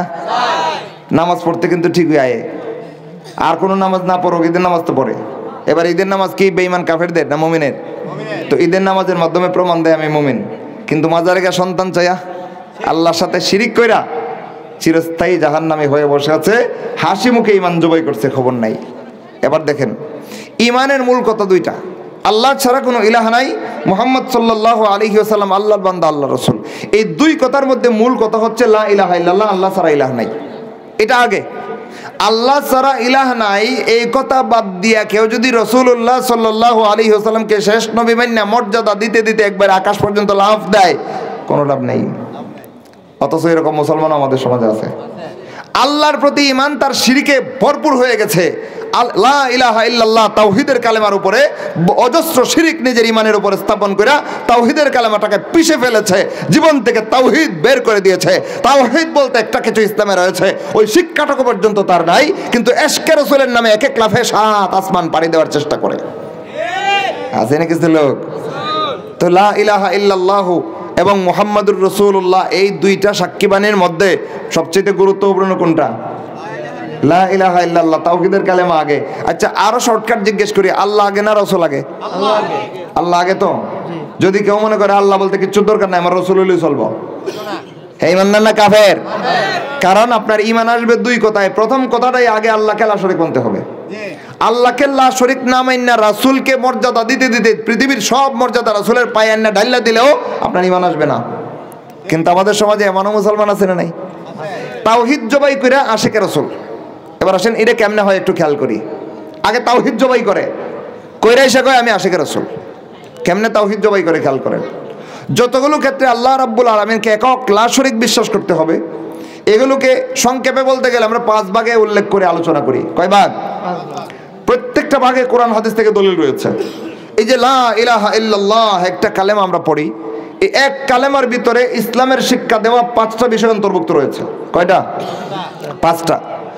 আল্লাহকে 5 ক্ষেত্রে, অন্তত 5 ক্ষেত্রে আল্লাহকে একক লা শরীক মানতেই হবে। এর কোনো ক্ষেত্রে আল্লাহর সাথে কাউরে শরীক করছেন, সাথে সাথে চিরস্থায়ী জাহান্নামে মুশরিক হয়ে যাবেন। কয় ক্ষেত্র? 5 ক্ষেত্র। তাওহীদের কালেমা লা ইলাহা ইল্লাল্লাহ আল্লাহ নিজে শিক্ষা দিয়েছেন, রাসূলুল্লাহ সাল্লাল্লাহু আলাইহি ওয়াসাল্লাম নিজেও এই কালেমার শিক্ষা দিয়েছেন, তাওহীদের কালেমা লা ইলাহা ইল্লাল্লাহ। কিন্তু ছোট্ট একটা বাক্য, ভিতরে কথা কিন্তু কম না। অন্তত 5 ক্ষেত্রে আল্লাহকে লা শরীক মানতে হবে। কি কি? প্রথম ক্ষেত্রে লা ইলাহা ইল্লাল্লাহ আই লা রাব্বা ইল্লাল্লাহ, আল্লাহ ছাড়া কোনো ইলাহা নাই। এর প্রথম দাবি হলো আল্লাহ ছাড়া কোনো রব নাই। রব আরবি শব্দ, বাংলা কি? লালন পালনকারী। যিনি সারা বিশ্বের সব কিছু সৃষ্টি করেছেন, লালন পালন করেন, তিনি হচ্ছেন আমাদের রব।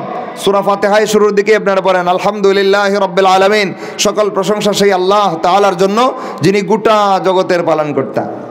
তাহলে সূরা ফাতিহার প্রথম আয়াত থেকে কি শিখলাম? সারা দুনিয়ার রব কে? আল্লাহ, একমাত্র আল্লাহ। ওইখানে যদি আপনি অন্য কাউরে শরীক করছেন, ঈমান না শিরিক? শিরিক। কিভাবে আমরা করি একটু খেয়াল করেন।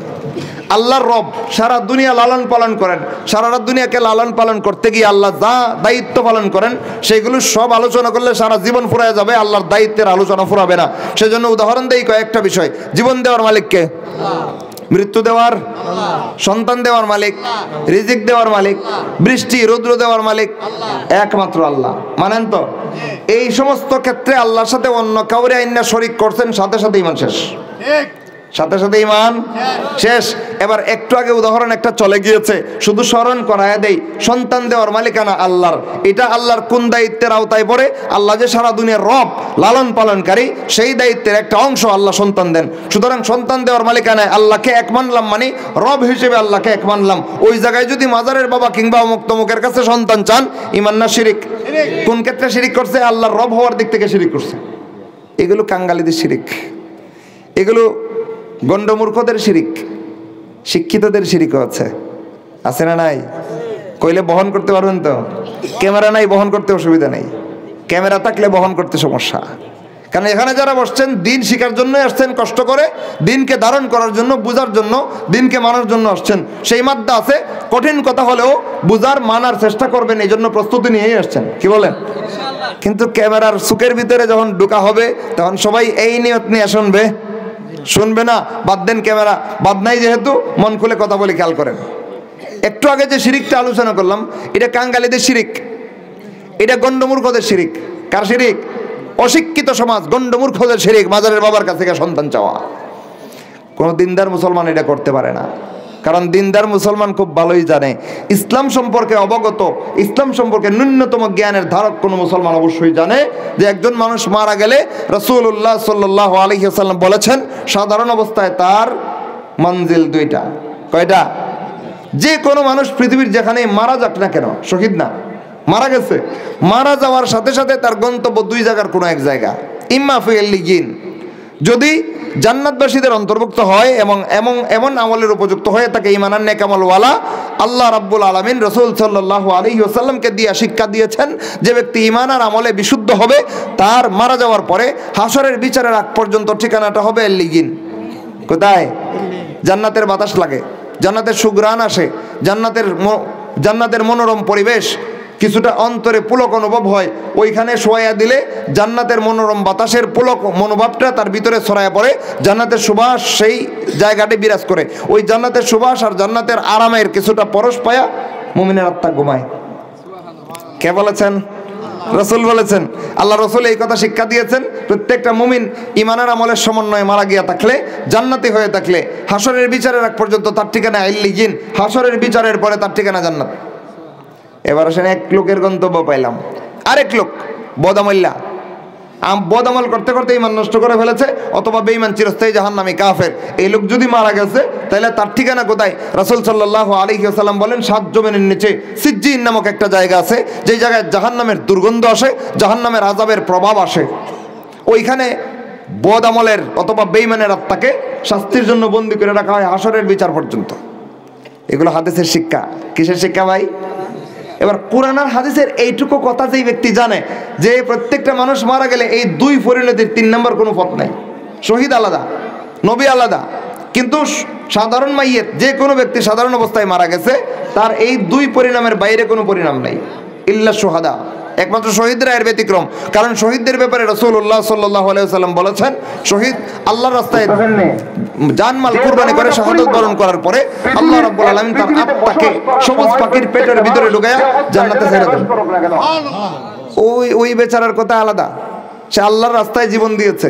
আবার সব শহীদ না, কিন্তু শহীদ পরিভাষাটা কিন্তু মারাত্মকভাবে বিকৃত করা হয়েছে আমাদের সমাজে।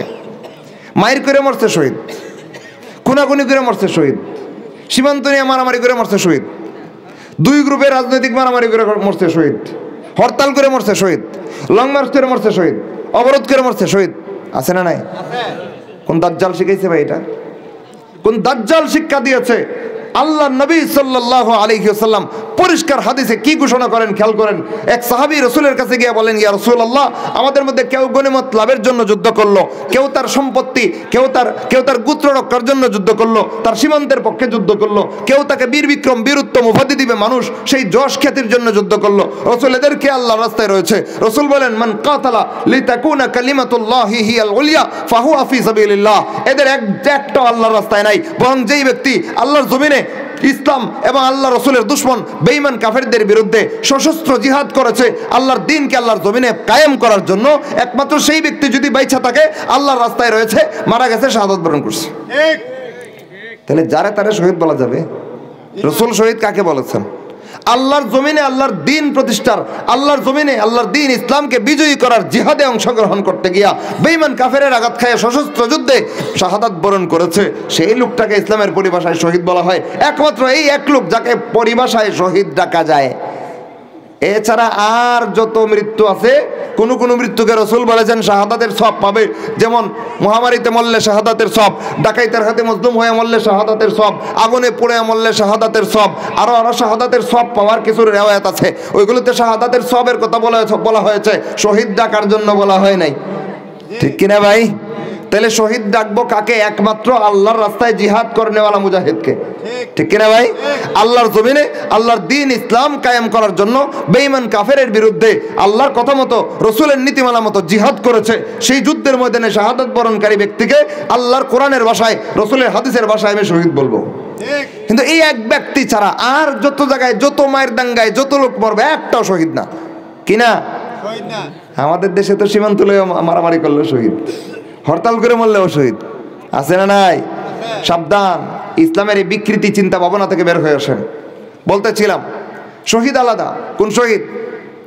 বীর বিক্রম বীরুত্তম উপাধি পাওয়ার জন্য যুদ্ধ করছে ওই শহীদ, সীমান্তের লেগে লড়াই করে মরছে ওই শহীদ, নিজের গোত্র অথবা গনিমত পাওয়ার আশায় যুদ্ধ করছে শহীদ? আদৌ না। শহীদকে আল্লাহর দ্বীন আল্লাহর জমিনে বিজয়ী করার জন্য জিহাদ করতে গিয়ে শাহাদাত বরণ করছে। ওই লোকের আত্মার ব্যাপারে রাসূল সাল্লাল্লাহু আলাইহি ওয়াসাল্লাম বলেন, তার আত্মাকে সবুজ পাখির পেটের ভিতরে ঢুকায়া আল্লাহ রাব্বুল আলামিন জান্নাতে ছাইরা দিবেন, হাশরের বিচারের অপেক্ষা করবেন না। এটা হাদিস। সুতরাং হাদিস থেকে, রসুলের কাছ থেকে জানলাম শহীদের আত্মার অবস্থা ব্যতিক্রম। সাধারণ মাইয়ের থেকে শহীদের আত্মার অবস্থা ব্যতিক্রম। কোথায় থাকে? এলিজিনে, ডাইরেক্ট জান্নাতে। রসুল বলছেন ওই ব্যক্তি ছাড়া আর যত সাধারণ মাইয়ের দুনিয়াতে আছে, যত বড় আল্লাহওয়ালা দরবেশ বুজুর্গ বলে যে কেউ যা কিছু মনে করুক না কেন, যদি আল্লাহর কাছে ইমানদার আর নেকামলওয়ালা হয়, তার সর্বোচ্চ ঠিকানা হচ্ছে এলিগিন। কোথায়? এলিগিন। আর যদি এর বিপরীত হয়, ইমান ঠিক নাই, আমল ঠিক নাই, অথবা ইমান ঠিক আছে আমল নষ্ট, আমল ঠিক আছে ইমান নষ্ট, আল্লাহ রাব্বুল, অথবা আমল ইমানের দারদার না, চিরস্থায়ী বেঈমান কাফের জাহান্নামী। আল্লাহ রাব্বুল আলামিন রসুলের মাধ্যমে জানাইছেন এদের ফয়সালা হচ্ছে হাশরের বিচারের আগ পর্যন্ত, চিরস্থায়ী জাহান্নামে ঢোকার আগ পর্যন্ত, হাশরের বিচারের আগ পর্যন্ত সময়টা তারা সিজ্জিনে কাটাবে। কোথায়? সিজ্জিন কি ওই মাটির গাতার ভিতরে? কোথায় এটা ভাই? সাত জমিনের নিচে, এতটুকু হাদিস থেকে জানি। আর কোথায় সেটার হদিস দেওয়া হয় নাই, আমরা খুঁজবো না। রসুল বলছেন বিশ্বাস করি। এলিয়ন কোথায়? সাত আসমানের উপরে। এরপরে কোন জায়গায় আছে সাত আসমানের উপরে, আমরা আর ঘাটবো না। রসুল এটুকু বলছেন, আমরা এটুকু মানবো। এবার বলেন, যেই লোকটার কবরে গিয়ে সন্তান চাওয়া হচ্ছে, লোকটা কবরে জিন্দা না মুর্দা? জিন্দা হলে দাফন করা হয়তো, মুর্দা বললেই তো দাফন করা হয়েছে। তা মরার পরে মানুষের রূহ শরীরের ভিতরে থাকে না আলাদা হয়ে যায়? আলাদা হয়ে কয়েক জায়গায় যায়, হয়তো এলিন নয়তো সিজ্জিনে। তাহলে যার কবরে সন্তান চাইতে গেছে ওই লোকটা মুর্দা, প্রথম কথা। দ্বিতীয় কথা, আত্মারাও গর্তের ভিতরে নাই, আত্মারা আছে হয়তো এলিনে ঘুমন্ত, সজাগ না। কি অবস্থা আছে? ঘুমন্ত। রসুলের হাদিস, পরিষ্কার হাদিস। রসুল বলেন মুমিনের আত্মা এলিনে ঘুমায়, সজাগ না। জান্নাতের বাতাসে চট করে ঘুমায় পড়ে, এক ঘুমে ইসরাফিলের দ্বিতীয় সিঙ্গার ফুৎকার, এর এক পর্যন্ত সজাগ হয় না। তাইলে মুমিনের আত্মা ঘুমায়, বেঈমানের আত্মা সিজ্জিনে আযাব ভোগ করতেছে। এমত অবস্থায় কবরের গর্তের মধ্যে আছেটা কি? শরীর। কয়দিন ভাই? 2 বছর পরে হাড় গুঁড়ো থাকে, থাকে না, তাইলে কবরের গর্তের সামনে দাঁড়ায় গিয়ে যে বলতেছে বাবা একটা সন্তান চাই, কার কাছে চাচ্ছে? না মানুষটার শরীর বিদ্যমান, না মানুষটার আত্মা বিদ্যমান, বিল আখির ওইখানে মানুষটার শরীরও নাই, আত্মাও নাই। যাদের কাছে শয়তান চাচ্ছে, ওদের সন্তান চাচ্ছে, অদৃশ্যভাবে কতগুলো শয়তানের কাছে সন্তান চাচ্ছে। এইটুকু এলেম, এইটুকু জ্ঞান যদি কোরআন হাদিস থেকে কারো জানা থাকে, সে সন্তান চাইতে যাবে মাজারে? এই মাজারে যারা সন্তান চায়, এজন্যই বলতেছিলাম এগুলো মূর্খদের শিরিক। কাদের শিরিক? গণ্ড মূর্খদের শিরিক, যারা ইসলাম সম্পর্কে ন্যূনতম ধ্যান ধারণা রাখে না। যদি কোরআন হাদিস থেকে এইটুকু কথার বিবরণ জানতো যে একটা মানুষ মারা যাওয়ার পরে কবরে শ্বশুরে জিন্দা থাকে না, আত্মা এলিগিনে ঘুমায় অথবা সিজ্জিনে শাস্তি ভোগ করে, শরীরটা কবরে যায় পচে, কার কাছে যাচ্ছি, কেন যাচ্ছি, কি চাইবো, সে শুনবে কিভাবে? এইটুকু কাণ্ডজ্ঞান যদি থাকতো কোরআন হাদিসের ভিত্তিতে এলেম শিখলে কোনো মুমিন সেখানে যাইতো না। তাহলে যায় কেন? কারণ ইসলাম সম্পর্কে এইটুকু বেসিক জ্ঞান ধারণা পর্যন্ত তার। এই জন্য বলতেছিলাম এটা হইল গণ্ডমূর্খদের শিরিক। কাদের শিরিক? গণ্ডমূর্খদের শিরিক। এবার আসেন ভিআইপিরা খুব ভালো, যারা সুশীল সমাজ শিখতে শিখতে জানতে জানতে জানোয়ার হয়, এরা অনেক ভালো, বুঝেননি? হ্যাঁ, জানতে জানতে জানোয়ার হয়। এরকম কয়েকটা জানোয়ারের নাম বলবো। ডক্টর আহমদ শরীফ কোরআনের বিধানের মধ্যে আঙ্গুল দিয়া আল্লাহরে বল ধরতো, অশিক্ষিত ছিল, খেতে লাইলে তিতি তিতি করতো। হ্যাঁ, সুশীল সমাজের বিরাট আলোচিত ব্যক্তি। আরেক দাজ্জাল মারা গেছে বাংলাদেশ থেকে, আল্লাহ তার কবরকে জাহান্নামের অগ্নিকুণ্ড বানায় দেন। এটার নাম হুমায়ুন আজাদ। কথায় কথায় কোরআনকে কটাক্ষ, লিখনিতে লিখনিতে আল্লাহ নবীর হাদিসের বিরুদ্ধে বিদ্রোহ। ইমানদার না কাফের? এই বেশি জানতে জানতে জানোয়ার হইছে। এই জন্যই কইতেছি জানতে জানতে কি হয়? জানোয়ার হয়। বেশি জানা ভালো না। কোরআন হাদিস যত বেশি জানতে পারবেন ততই ভালো, যত বেশি জানবেন তত ভালো, যত বেশি জানবেন তত দিনদার হবেন। কিন্তু কোরআন হাদিসের শিক্ষা বাদ দিয়ে অন্য কোনো শিক্ষা যত বেশি ওই দিকে আগাবেন তত ইমান থেকে দূরে যাবেন। এর বাস্তব উদাহরণ এই কুলাঙ্গার গুলো। খালি হুমায়ুন আজাদ না, আরেকটা আছে হুমায়ুন আহমদ, আছে না নাই? ইডি চইলা গেছে, এই জন্য ইডির নাম অনেকে গর্ব করে বলতে পারে, সাহস করে কয়ে লইতে পারে। কিছু জিন্দা যে আছে, আছে না নাই? এর মধ্যে পলায়ন পর্যায়ে ইডি ভাগ্যে গেছে, ইডির নাম আবার অনেকে কয়, কারণ ভাগ্যে গেছে, কি করব? যেমন একটার নাম তসলিমা নাসরিন, বাগছে কি বাগছে না? এই জানতে জানতে জানোয়ার হয়েছে, জানতে জানতে কি হয়েছে ভাই? জানোয়ার হয়েছে, বাগছে বাংলাদেশ থেকে। আরেক শয়তান আছে, এর বিরুদ্ধে সবাই সোচ্চারভাবে কথা বলা দরকার। বাংলার 90% মুসলমানের ভূখণ্ড থেকে লাথি মেরে এই বেঈমান কাফেরকে উৎখাত করে দেওয়া দরকার। এই কুলাঙ্গার সিলেটের কলঙ্ক, এটার নাম জাফর ইকবাল, আছে না নাই? কথায় কথায় ইসলামকে কটাক্ষ, কথায় কথায় আল্লাহর কোরআনের মধ্যে ভুল ধরা শয়তানি প্রয়াস, কথায় কথায় রাসূলের সুন্নাতকে নিয়ে অবজ্ঞা। এই চাক্ষুষ জলজন্ত একটা দাজ্জাল, জলজন্ত একটা কাফের মুসলমানের ভূমিতে মুসলমান পরিচয় দিয়া কোন আত্মায় কোন সাহসে বাস করছে? আমাদের ঈমান যদি ঠিক থাকতো একে সহ্য করার কথা ছিল না। সেদিকে যাব না। এই ভিআইপিরাও শিরিক করে। কি করে? জানতে জানতে জানোয়ার হয়ে যারা, এরা করে ভিআইপিদের শিরিক। একটু আগে কাঙ্গালীদের শিরিকের কথা জানলাম, এবার ভিআইপিদের শিরিক জানবেন না? এটা কইতে আবার ভয়টয় পান নাকি? মুমিন আল্লাহকে ছাড়া কাউকে ভয় পায়? আসেন একটা ভিআইপি শিরিকের কথা আলোচনা করি। এটা সুশীল নামদারি কুশিক্ষিতরা জন্ম দিয়েছে, তাও নিজের কথায় জন্ম দিয়েছে না, নিজে আবিষ্কার করে নাই। আব্রাহাম লিঙ্কন দাজ্জাল আবিষ্কার করছে, আর এরা ইসলামবাদ দিয়া বেঈমানে শিক্ষা শিখতে শিখতে টাটকা বেঈমান কাফেরের তৈরি করা একটা কুফুর মুসলমান রাষ্ট্রে আমদানি করছে। কি সেটা? এটা কুফুর ও শিরিকও। জিনিসটা কি? জিনিসটা হচ্ছে ফাঁসির দণ্ডাদেশ প্রাপ্ত আসামিকে যখন কাঠগড়ায় দাঁড়ানো হবে, এর আগের আদালতে তার আইনজীবী তারে গিয়ে কইল যে ভাই তোমারে তো আমি তোমার পক্ষে অনেক লড়াই করছি, দেখছোই তো, তোমারে বাঁচানোর লেগে অনেক লড়াই করছি, পারলাম না, টিকতে পারলাম না। এখন একটা পথ আছে, প্রধান বিচারপতির কাছে প্রাণ ভিক্ষা চাইবা। যদি বিচারপতি প্রাণ ভিক্ষা দিয়ে দেয় তাইলে বেঁচে গেছো। হয়নি এরকম বাংলাদেশে? এই যে সিস্টেমটা, এটা কোরআন শিখাইছে? হাদিস শিখাইছে? কোন দাজ্জাল শিক্ষা দিয়েছে?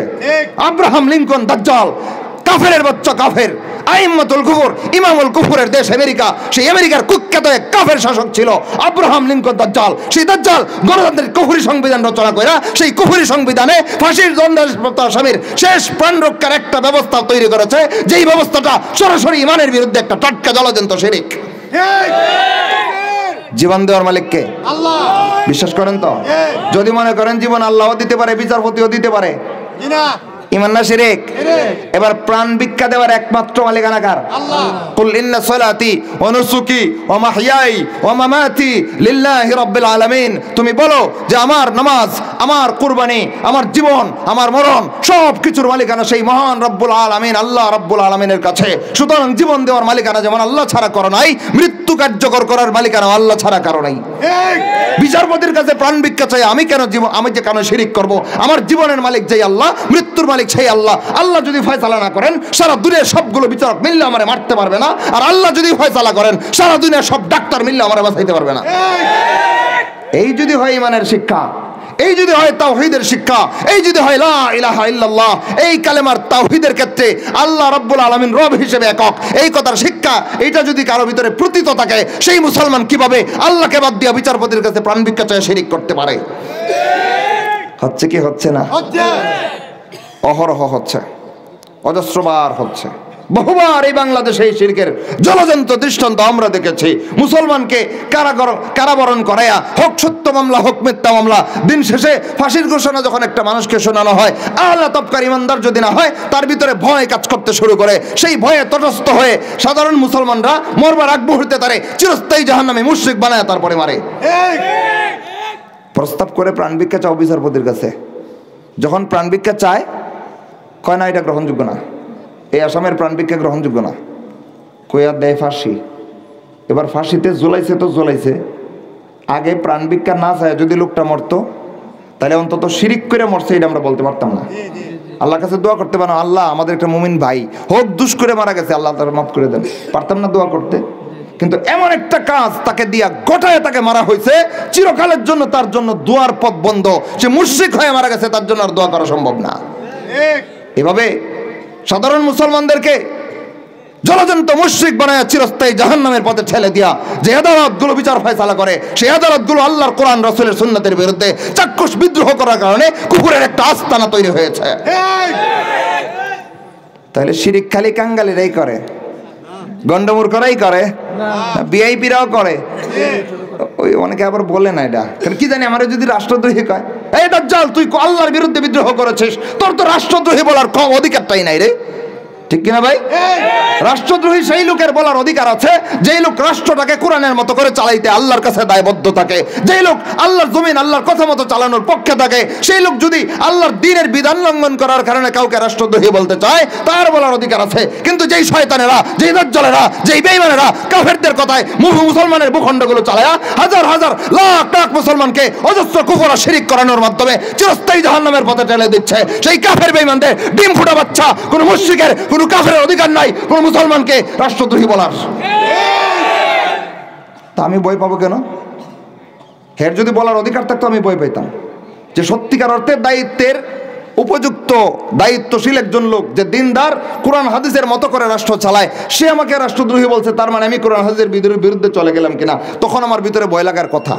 কিন্তু যারা কোরআন হাদিসের বিরুদ্ধে বেঈমানদের তৈরি করা কুফর আইনা মুসলমানের দেশে শাসন কইরা মুসলমানের মাথায় চাপায়া দেয়া মুসলমানকে কাফের আর মুশরিক বানায় বানায় মারতেছে, সেই দাজ্জালরা যদি রাষ্ট্রদ্রোহী বলে, আমরা বলবো তোর কথায় আমি রাষ্ট্রদ্রোহী না, বরং এই রাষ্ট্রদ্রোহী শব্দটা তোর মুখে আসার অধিকার তোর নাই। ভয় পাবো কেন? পাল্টা দাঁত ভাঙ্গা জবাব দিয়ে দেব। আমরা কোরআন হাদিসের পক্ষে, আল্লাহর জমিনে থাকে আল্লাহর নিয়ামতকে আল্লাহর কথা কমই, এটা আমাদের ন্যায্য অধিকার, এটা আমাদের জীবন মরণ। ইমান আমাদের জীবন, ইমান আমাদের মরণ। বাঁচলে ইমান নিয়ে বাঁচবো, মরে গেলে ইমান নিয়ে চলে যাব। ইমান বাদ দিয়ে দুনিয়াতে এক সেকেন্ড বাঁচার দরকার আমাদের নেই। সুতরাং তোরা ইমানের বিরুদ্ধে কুফর আইনা মুসলমানের মাথায় চাপাবি, আবার এর বিরুদ্ধে কথা বললে রাষ্ট্রদ্রোহী তকমা নিয়ে আসবি। তোদের প্রত্যেকটার মুখের উপরে বলে দিতে চাই, আমরা রাষ্ট্রদ্রোহী না, তোরা আল্লাহ দ্রোহী। আমরা আল্লাহর পক্ষে থাকার কারণে আমরা রাষ্ট্রদ্রোহী অপবাদের উপযুক্ত না। তোরা যদি অপবাদ দিতে আসিস, তোরা আল্লাহ দ্রোহী, তোরা চিরস্থায়ী জাহান্নামী কাফের। রাষ্ট্রদ্রোহী বলার অধিকার তোদের নাই। মুখের উপরে বলতে পারবেন তো ইনশাআল্লাহ? তাওহীদের কথা বললে এক পেশে আলোচনা হয়ে যায়, ওই সেটগুলো থেকে যায়, এই জন্য বলে দিলাম ভাই, বুঝতেছেন তো কথা? তাইলে তাওহীদের বিপরীতে শিরিক কেবলমাত্র কাঙ্গালিরা, কেবলমাত্র গন্ডমূর্খরাই করে না, যেটি জানতে জানতে জানোয়ার হয় হেডিও করে। শিরিক আর কুফর যে কেউ করুক না কেন, তার সাথে মুমিনের সম্পর্ক নাই। কি নাই? তার সাথে মুমিনের সম্পর্ক নাই। ভাই, ইন্তেজামিয়া কমিটির পক্ষ থেকে একটা আবেদন এসেছে, আলোচনা চলাকালীন সময়ে খাবার বিতরণ করা হবে। তো আলোচনাও চলবে, খাবারও চলবে, তবে একটু শৃঙ্খলা রক্ষা করা লাগবে। পারবেন তো ইনশাআল্লাহ? কারণ আলোচনার অনেক বিষয় রয়েও গেছে, আলোচনা করতেই হবে। আবার খাবারেরও সময় হয়ে গেছে, খেতেও হবে। কিন্তু নিয়ম রক্ষা করতে গিয়া খাবেন মুখ দিয়া, শুনবেন কান দিয়া। রাজি আছেন তো ইনশাআল্লাহ?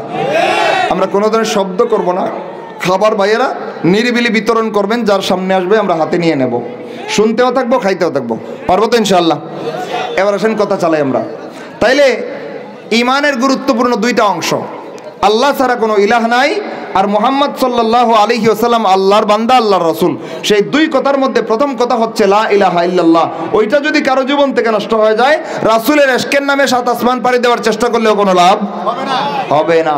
কারণ তাওহীদ আগে, আল্লাহকে আগে এক মানতে হবে, এরপরে রাসূলকে কি মানবেন না মানবেন এটা পরে দেখা যাবে। কিন্তু আল্লাহর একাত্মবাদের শিক্ষা যদি নষ্ট করেছেন, রাসূল মাইন্না আপনার ঈমান আসবে না। এবার সেই কথা আমরা ক্লিয়ার করি। তো তাওহীদের কয়টা দাবি আমরা আলোচনা করলাম? 5টা। এর মধ্যে প্রথমটা গেল তাওহীদের কালেমা লা ইলাহা ইল্লাল্লাহ। এর প্রথম দাবিটাই হচ্ছে আল্লাহ ছাড়া কি নাই? রব নাই। আল্লাহ ছাড়া রব নাই। লা ইলাহা ইল্লাল্লাহ কালেমার প্রথম দাবি। দ্বিতীয় দাবি লা ইলাহা ইল্লাল্লাহ। ভাই আমরা আর 15 মিনিট আলোচনা করব, খেয়াল করেন। 12টার পরে আলোচনা চালানো হবে না, ফজরের নামাজও গুরুত্ব দিয়ে ঠিকমতো আদায় করতে হবে। তো খেয়াল করেন, তাওহীদের কালেমার 2 নম্বর দাবি লা ইলাহা ইল্লাল্লাহ, আই লা মা'বুদা ইল্লাল্লাহ। আল্লাহ ছাড়া কোনো মা'বুদ নাই। মা'বুদ মানে কি? মা'বুদ মানে ইবাদত পাওয়ার উপযুক্ত। মুমিনের জীবনে ইবাদত পাওয়ার উপযুক্ত একমাত্র কে? আল্লাহ। আল্লাহ আমাদের মা'বুদ, ইবাদত পাওয়ার একমাত্র মালিকানা রয়েছে আল্লাহর। আল্লাহ ছাড়া আর কাউকে ইবাদত আমরা দেব না। রাজি আছেন তো ইনশাআল্লাহ? ভাই আল্লাহর কাছে মাথা নত করাটা ইবাদত কি ইবাদত না? এবার রুকু করলেও ইবাদত, সিজদা করলেও ইবাদত, কিন্তু কাকে করলে? একমাত্র আল্লাহকে করলে। এটা হচ্ছে তাওহীদের কালেমার 2 নম্বর শিক্ষা, 2 নম্বর দাবি। আপনি যদি ইবাদত করেন জীবনে, একমাত্র আল্লাহর জন্য করবেন। আলা লিল্লাহিদ দীনুল খালিস, সাবধান, আল্লাহর জন্য রয়েছে সত্যনিষ্ঠ দিন। যেই দিন পালন করবেন একমাত্র আল্লাহর জন্য করবেন। ইবাদত যা করবেন কেবল আল্লাহর জন্য করবেন। রাজি আছেন তো ইনশাআল্লাহ? এর বিরুদ্ধে যদি ইবাদত অন্য কোনো জায়গায় প্রয়োগ করা হয়, তাহলে সেটা তাওহীদ না শিরক? কারণ ইবাদতের ক্ষেত্রে আল্লাহকে কি করা হয়েছে? শরীকদার সাব্যস্ত করা হয়েছে। এবার আসেন এটার দৃষ্টান্ত আমাদের সমাজে কতগুলো আছে একটু খেয়াল করি। রুকু দেওয়া যেমন ইবাদত, সিজদা দেওয়াও, কিন্তু কাকে? একমাত্র আল্লাহকে। এবার সিজদা আল্লাহকেও দেয় মসজিদে আয়েশা, মাজারের বাবার, জিন্দা বাবার পায়েও দেয়, মুর্দা বাবার কবরেও দেয়। সিজদা ইবাদত, তো সেই ইবাদত পাওনাদার একমাত্র কে? আল্লাহ। তো যেই বিষয়টা একমাত্র আল্লাহ পাওনাদার, লা ইলাহা ইল্লাল্লাহ কালেমার 2 নম্বর শিক্ষায় আমরা জানলাম, সেই বিষয়টা যদি আল্লাহকেও দেওয়া হয় আবার মাজারেও দেওয়া হয়, তাইলে আল্লাহকে একক রাখা হলো না শরীক করা হলো? ঈমান না শিরিক? এই তাওহীদ শেষ, শিরিকের কারণে তার ঈমান নষ্ট হয়ে গেল। তাহলে এই সিজদা দেওয়ার মাধ্যমে শিরিক আমাদের সমাজে চলে। এটা হচ্ছে গন্ডমূর্খদের শিরিক। ভিআইপিদের শিরিকও আছে, আছে না নাই? এই ইবাদতের মালিকানায় আল্লাহকে একক রাখার বেলায় মুমিনরা এক পায়ে খাড়া, আর শিরিকবাদীরা এর বিপরীত। দেখেন শিরিকবাদীরা কি করে? গন্ডমূর্খরা মাজারের বাবারে গিয়ে সিজদা দিয়ে শিরিক করে, কবরে গিয়ে সিজদা দিয়ে শিরিক করে, মুসলমানের মধ্যে যারা গন্ডমূর্খ। আর শিক্ষে ওই আধুনিক শিক্ষা শিখতে শিখতে, জানতে জানতে যেটি জানার হয়, এই ভিআইপিরা শিরিকের চর্চা করে আর একটু ভিন্নভাবে। লেটেস্ট ভার্সন শিরিকের নতুন সিস্টেম এটা। রুকু একমাত্র কাকে করব? মাথা যদি নত করতে হয়, কার কাছে নত করব? এটা ইবাদত। কিন্তু আল্লাহকে মাথা নত করা যদি ইবাদত হয়ে থাকে, সেই মাথা নত করাটা যদি অন্য কোথাও করেন, ঈমান না শিরক? প্রত্যেকটা স্কুল, কলেজ, ভার্সিটিতে দেখবেন শয়তানের 3টা ঠ্যাং এমনি বাঁকা করে তৈরি করেনি? নিচে মোটা একটা বেদি, ফাঁকা করে বিশাল একটা বেদি বানায়া, বেদির এক মাথায় শয়তানের 3টা ঠ্যাং কেল্লা ভেঙ্গে এমনি খাড়া করে তয়। এটার নাম বলে শহীদ মিনার। কি মিনার? শহীদ মিনার। এটা মিনার। আমরা ছোটবেলার থেকে এই পর্যন্ত যত মিনার দেখছি মসজিদের পাশে, কোনো মিনার এইভাবে কেল্লা ভাঙ্গা থাকে? এটা মিনার আসলে? এটা খাম্বা। কি ভাই এটা? খাম্বা নাম দিছে মিনার মুসলমানকে ধোঁকা দেওয়ার জন্য। কারণ মিনার মুসলমান মসজিদের পাশে দেখতে অভ্যস্ত। ওই মিনারের সাথে ওইটার নাম ম্যাচিং করে দিছে, যাতে করে জলজন্ত একটা শিরিকের উদাহরণ মুমিন যেন শিরিক মনে না করে। কত বড় শয়তানি! মিনার কে বলেছে এটা? 3টা শয়তানের ঠ্যাং, 3টা খাম্বা কেল্লা ভাঙ্গা। বলবেন এর সাথে শিরিক কেমনে হলো? হ্যাঁ, খেয়াল করেন, একটু সোচ্চার হন, সচেতন হন। বছরের বিশেষ কোনো একটা দিনে বিশাল মোটা ফুলের তোড়া লইয়া ওই বেদির সামনে গিয়া অনুগত দাসের মতো কেমন যেন হাটে, মনে হয় যে ফুলের তোড়াটা নিয়ে ব্যথা পায়া লয়, ওইখানে আস্তে করে ফুলের তোড়াটা থয়া সালাতের মধ্যে মহান মালিকের সামনে দুইটা হাত জোর করে আমরা যেইভাবে দাঁড়াই, এরা গিয়া ওই বেদির সামনে তিনটা শয়তানের ঠ্যাঙ্গের সামনে মাথাটা ঝুঁকাইয়া হাতটা অনুগত গোলামের মতো থয়া দাঁড়ায় থাকে। 1 মিনিট নীরবতা পালন করে মাথা ঝুঁকায়া। কিসের সামনে ভাই? খাম্বার সামনে। মিনার না, এটা কি? খাম্বা। তাহলে আল্লাহকে রুকু দিলে ইবাদত, আল্লাহকে সাজদা দিলে ইবাদত, মাথা আল্লাহর কাছে নত করলে ইবাদত। সেই মাথা যদি খাম্বার সামনে নত করা হয়, ইবাদত না শিরিক? এই কথাটাই তাওহীদের কালিমার 2 নম্বর শিক্ষায় ছিল, লা মা'বুদা ইল্লাল্লাহ। ইবাদত যদি করতে চান একমাত্র আল্লাহকে করবেন। যা কিছু ইবাদত মুমিনের জীবনে রয়েছে, কোন একটা ইবাদতের ক্ষেত্রে আল্লাহ ছাড়া অন্য কারো জন্য করা যাবে না। আমাদের সমাজে আছে না নাই? আরো করবো না, আজকে থেকে জীবন থেকে বাদ দিয়ে দেবো। রাজি আছি তো ইনশাআল্লাহ? তাওহীদের 2 নম্বর দাবি, ইবাদত পাওয়ার মালিকানায় আল্লাহ একক। আমার জীবনের কোনো ইবাদত আল্লাহ ছাড়া কারো জন্য আমি ন্যস্ত করব না। 3 নম্বর দাবি তাওহীদের কালিমার, লা ইলাহা ইল্লাল্লাহ, আই লা হাকিমা ইল্লাল্লাহ। আল্লাহ ছাড়া বিধান দেওয়ার মালিকানা কারো নাই। বিধান দেওয়ার একচ্ছত্র মালিকানা একমাত্র কার? আল্লাহর। এই কথাটা আমাদের সমাজের অধিকাংশ মুসলমান বোঝে না। ইবাদতের মালিকানা আল্লাহর, এটা অনেকেই মানে, বুঝে স্বীকারও করে, যদিও কাজে কর্মে লঙ্ঘন করে, কিন্তু মনে মনে স্বীকার করে, বিশ্বাসে রয়েছে।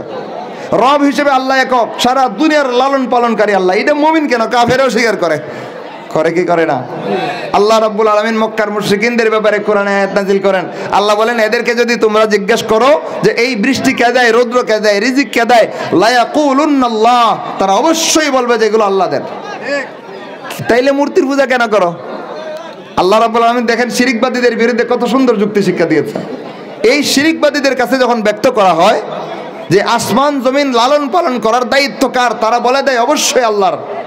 তো জিজ্ঞেস করা হলো, তাহলে তোমরা মূর্তির পূজা কেন করো? কয় হা উলা ইশুফাউনা ইনদাল্লাহ। কি কয়? হা উলা ইশুফাউনা ইনদাল্লাহ, এগুলো হচ্ছে আল্লাহর কাছে আমাদের জন্য সুপারিশকারী। কোন মূর্তি আল্লাহর কাছে সুপারিশ করবে? কোরআন হাদিসে কোথাও আছে? নাই। এমত অবস্থায় কেউ যদি মনে করে মূর্তিগুলো আল্লাহর কাছে সুপারিশকারী, ঈমান না শিরিক? এটা মক্কার মুশরিকিনদের শিরিক ছিল, কিন্তু তারা এতটুকু বিশ্বাস করতো রিজিক আল্লাহ দেন, বৃষ্টি আল্লাহ দেন, রৌদ্র আল্লাহ দেন, এগুলো কেউ পারে না। করতো কি করতো না? তো এখন আল্লাহকে রব মানা, এটা তাওহীদের প্রথম দাবি। এটা থেকে যদি বের হইছেন, তাহলে তো এমন একটা দাবি আপনি লঙ্ঘন করলেন যেটা মক্কার মুশরিকরা মানত। এর চেয়ে নিকৃষ্ট শিরিক আর কি হতে পারে? এটা সবাই মানে। 2 নম্বরটা, ইবাদত পাওয়ার মালিকানা একমাত্র আল্লাহর। মুসলমান কাজে কর্মে বাস্তবায়ন করতে পারুক আর না পারুক, মনে বিশ্বাস আছে যে আমার ইবাদত আল্লাহ ছাড়া আর কেউ পাওনা দেন না, আছে তো? কিন্তু 3 নম্বর যেই বিষয়টা, বিধান দেওয়ার একচ্ছত্র মালিকানা আল্লাহর, না জানে না মানে। আফসোস, অধিকাংশ মুসলমান জানেও না বিধান দেওয়ার একমাত্র মালিকানা আল্লাহর, সংসদের নয়। বিধান দেওয়ার একমাত্র অধিকার আল্লাহর, কোনো সরকার বা প্রশাসনের নয়। জানেও না, মানেও না। এবার কি করে খেয়াল করেন, এই না মানার কারণে আর না জানার কারণে যারা জানে না, মানে না, এরা আল্লাহর বিরুদ্ধে যারা বিধান তৈরি করে, এদের বিধান অনুসরণ করতে যায়। এবার বলেন, বিধান প্রয়োগ করার বেলায়, বিধান দেওয়ার মালিকানার বেলায় আল্লাহ একক না শরীক আছে? একক। বিশ্বাস করেন তো? আল্লাহ রাব্বুল আলামিন 1-2 আয়াতে বলেন নাই, অনেক আয়াতে কথাগুলো বলেছেন। 3টা দলিল পেশ করি। আল্লাহ বলেন, আলা লাহুল খালকু ওয়াল আমর, সাবধান জেনে রাখো, সৃষ্টি যার, বিধান চলবে তার। সৃষ্টি যার, বিধান না। সৃষ্টি আল্লাহ করবেন, আর বিধান আব্রাহাম লিঙ্কনের। সৃষ্টি করবেন আল্লাহর, বিধান দিবে লেনিন স্টালিন। সৃষ্টি করবেন আল্লাহর, বিধান তৈরি করবে আমেরিকা আর ব্রিটেন। সৃষ্টি যার, বিধান তার। সুতরাং যিনি সৃষ্টি করেছেন তার বিধানের বিরুদ্ধে যা যাবে লাথি মেরে পরিত্যাগ করবে, কোনো মুমিন গ্রহণ করবে না। এটা তাওহীদের কালিমার অনিবার্য শিক্ষা। গেল এক দলিল। আরেক দলিল, আল্লাহ রাব্বুল আলামিন বলেন, আল্লাহু ইয়াহকুমু লা মুআক্কিবা লিহুকমিহি, আল্লাহ বিধান দেন, আল্লাহ আইন দেন, আল্লাহর আইনকে পশ্চাতে নিক্ষেপ করার অধিকার কারো নাই। বিধান একমাত্র কে দিবেন? আল্লাহ দিবেন। আল্লাহর উপর দিয়া বিধান দেওয়ার মালিকানা, ক্ষমতা, অধিকার পৃথিবীর কারো কথাটা কার? আল্লাহ। এমত অবস্থায় আল্লাহ এত বলিষ্ঠ ঘোষণা দেওয়ার পরে আল্লাহ সুদকে করেন হারাম, এরা রাষ্ট্রীয়ভাবে সুদকে করে বাধ্যতামূলক। আল্লাহ জেনাকে করে হারাম, এরা জেনাকে বৈধতা দেয়। আল্লাহ মদকে করেন হারাম, এরা মদকে হালাল করে লাইসেন্স দিয়া। আল্লাহ রাব্বুল আলামিন জিহাদকে ফরজ করেন, এরা জিহাদকে জঙ্গিপনা আখ্যা দিয়া আল্লাহর জমিন থেকে উৎখাত করে দেয় আল্লাহর দ্বীনের নাজিল করা বিধান। আল্লাহ রাব্বুল আলামিন পর্দাকে ফরজ করেন, এরা ফরজ বিধানকে ইচ্ছাধীন বানায় দেয় নিজেদের মন গড়া মতো বড়ি করে। করে কি করে না? বাংলাদেশ সংবিধানে মদ হারাম না হালাল?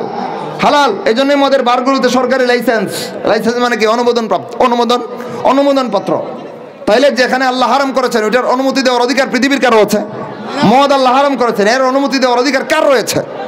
সুদ আল্লাহ হারাম করেছেন, সুদকে হালাল করার অধিকার পৃথিবীর কারো রয়েছে?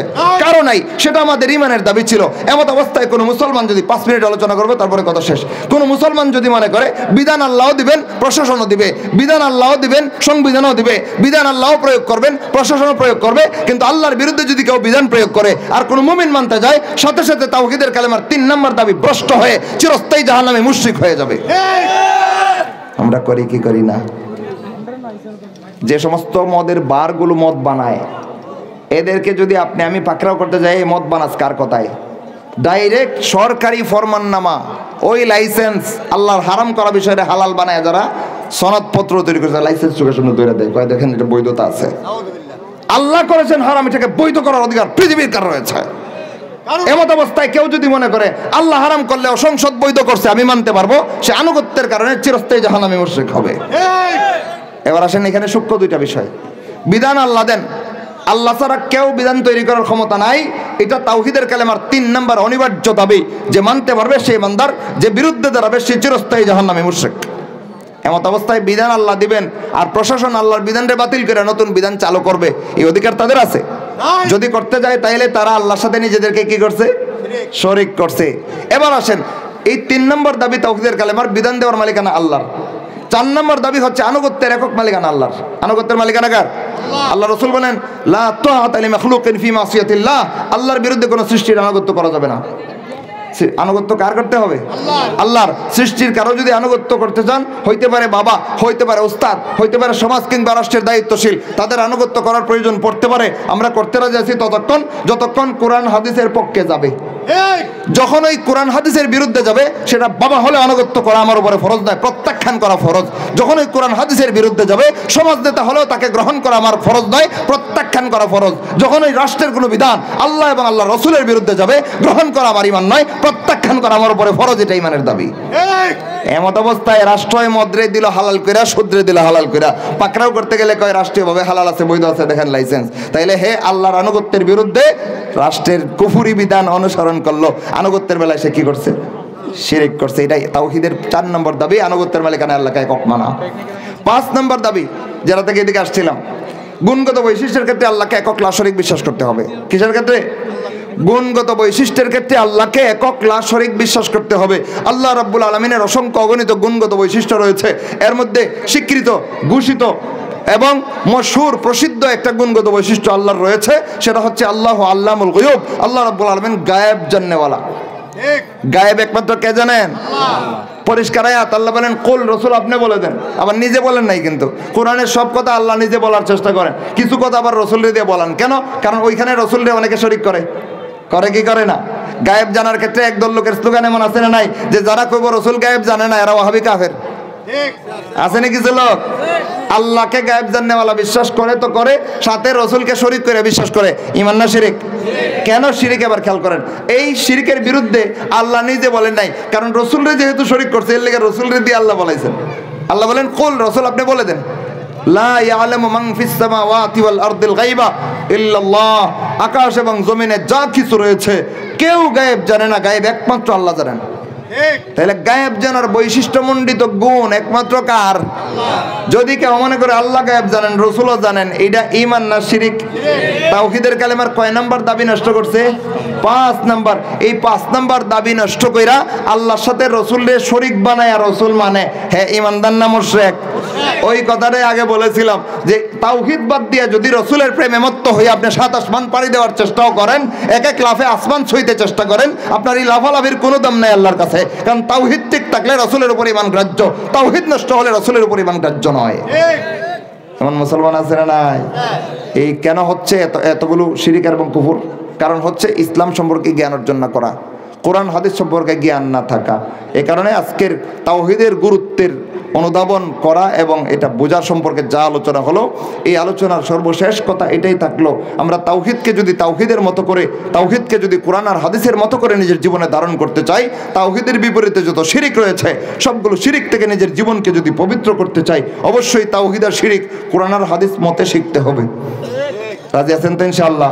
সুতরাং তাওহীদ আর শিরিক যে ব্যক্তি শিখলো না, তার জীবনে যে কোনো সময় শিরিক ঢুইকা তাকে চিরস্থায়ী জাহান্নামে বানায় দেবে।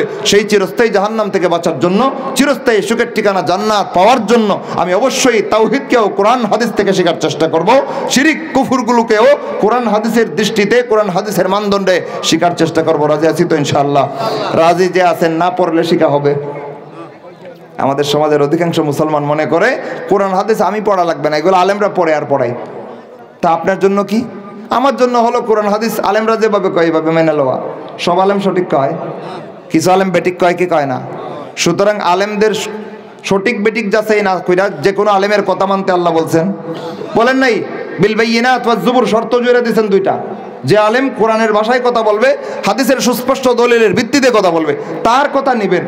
কিন্তু যে আলিমের কথায় কোরআনের উদ্ধৃতি নাই, সুস্পষ্ট হাদিসের দলিল নাই, বাপদাদার কিচ্ছা কাহিনী, অমুক বুজুর্গ তমুক ফিরের কিচ্ছা কাহিনী বলতে বলতে ওয়াজ শেষ, এই আলিমের কাছ থেকে দিন শিখতে আল্লাহ কইছেন।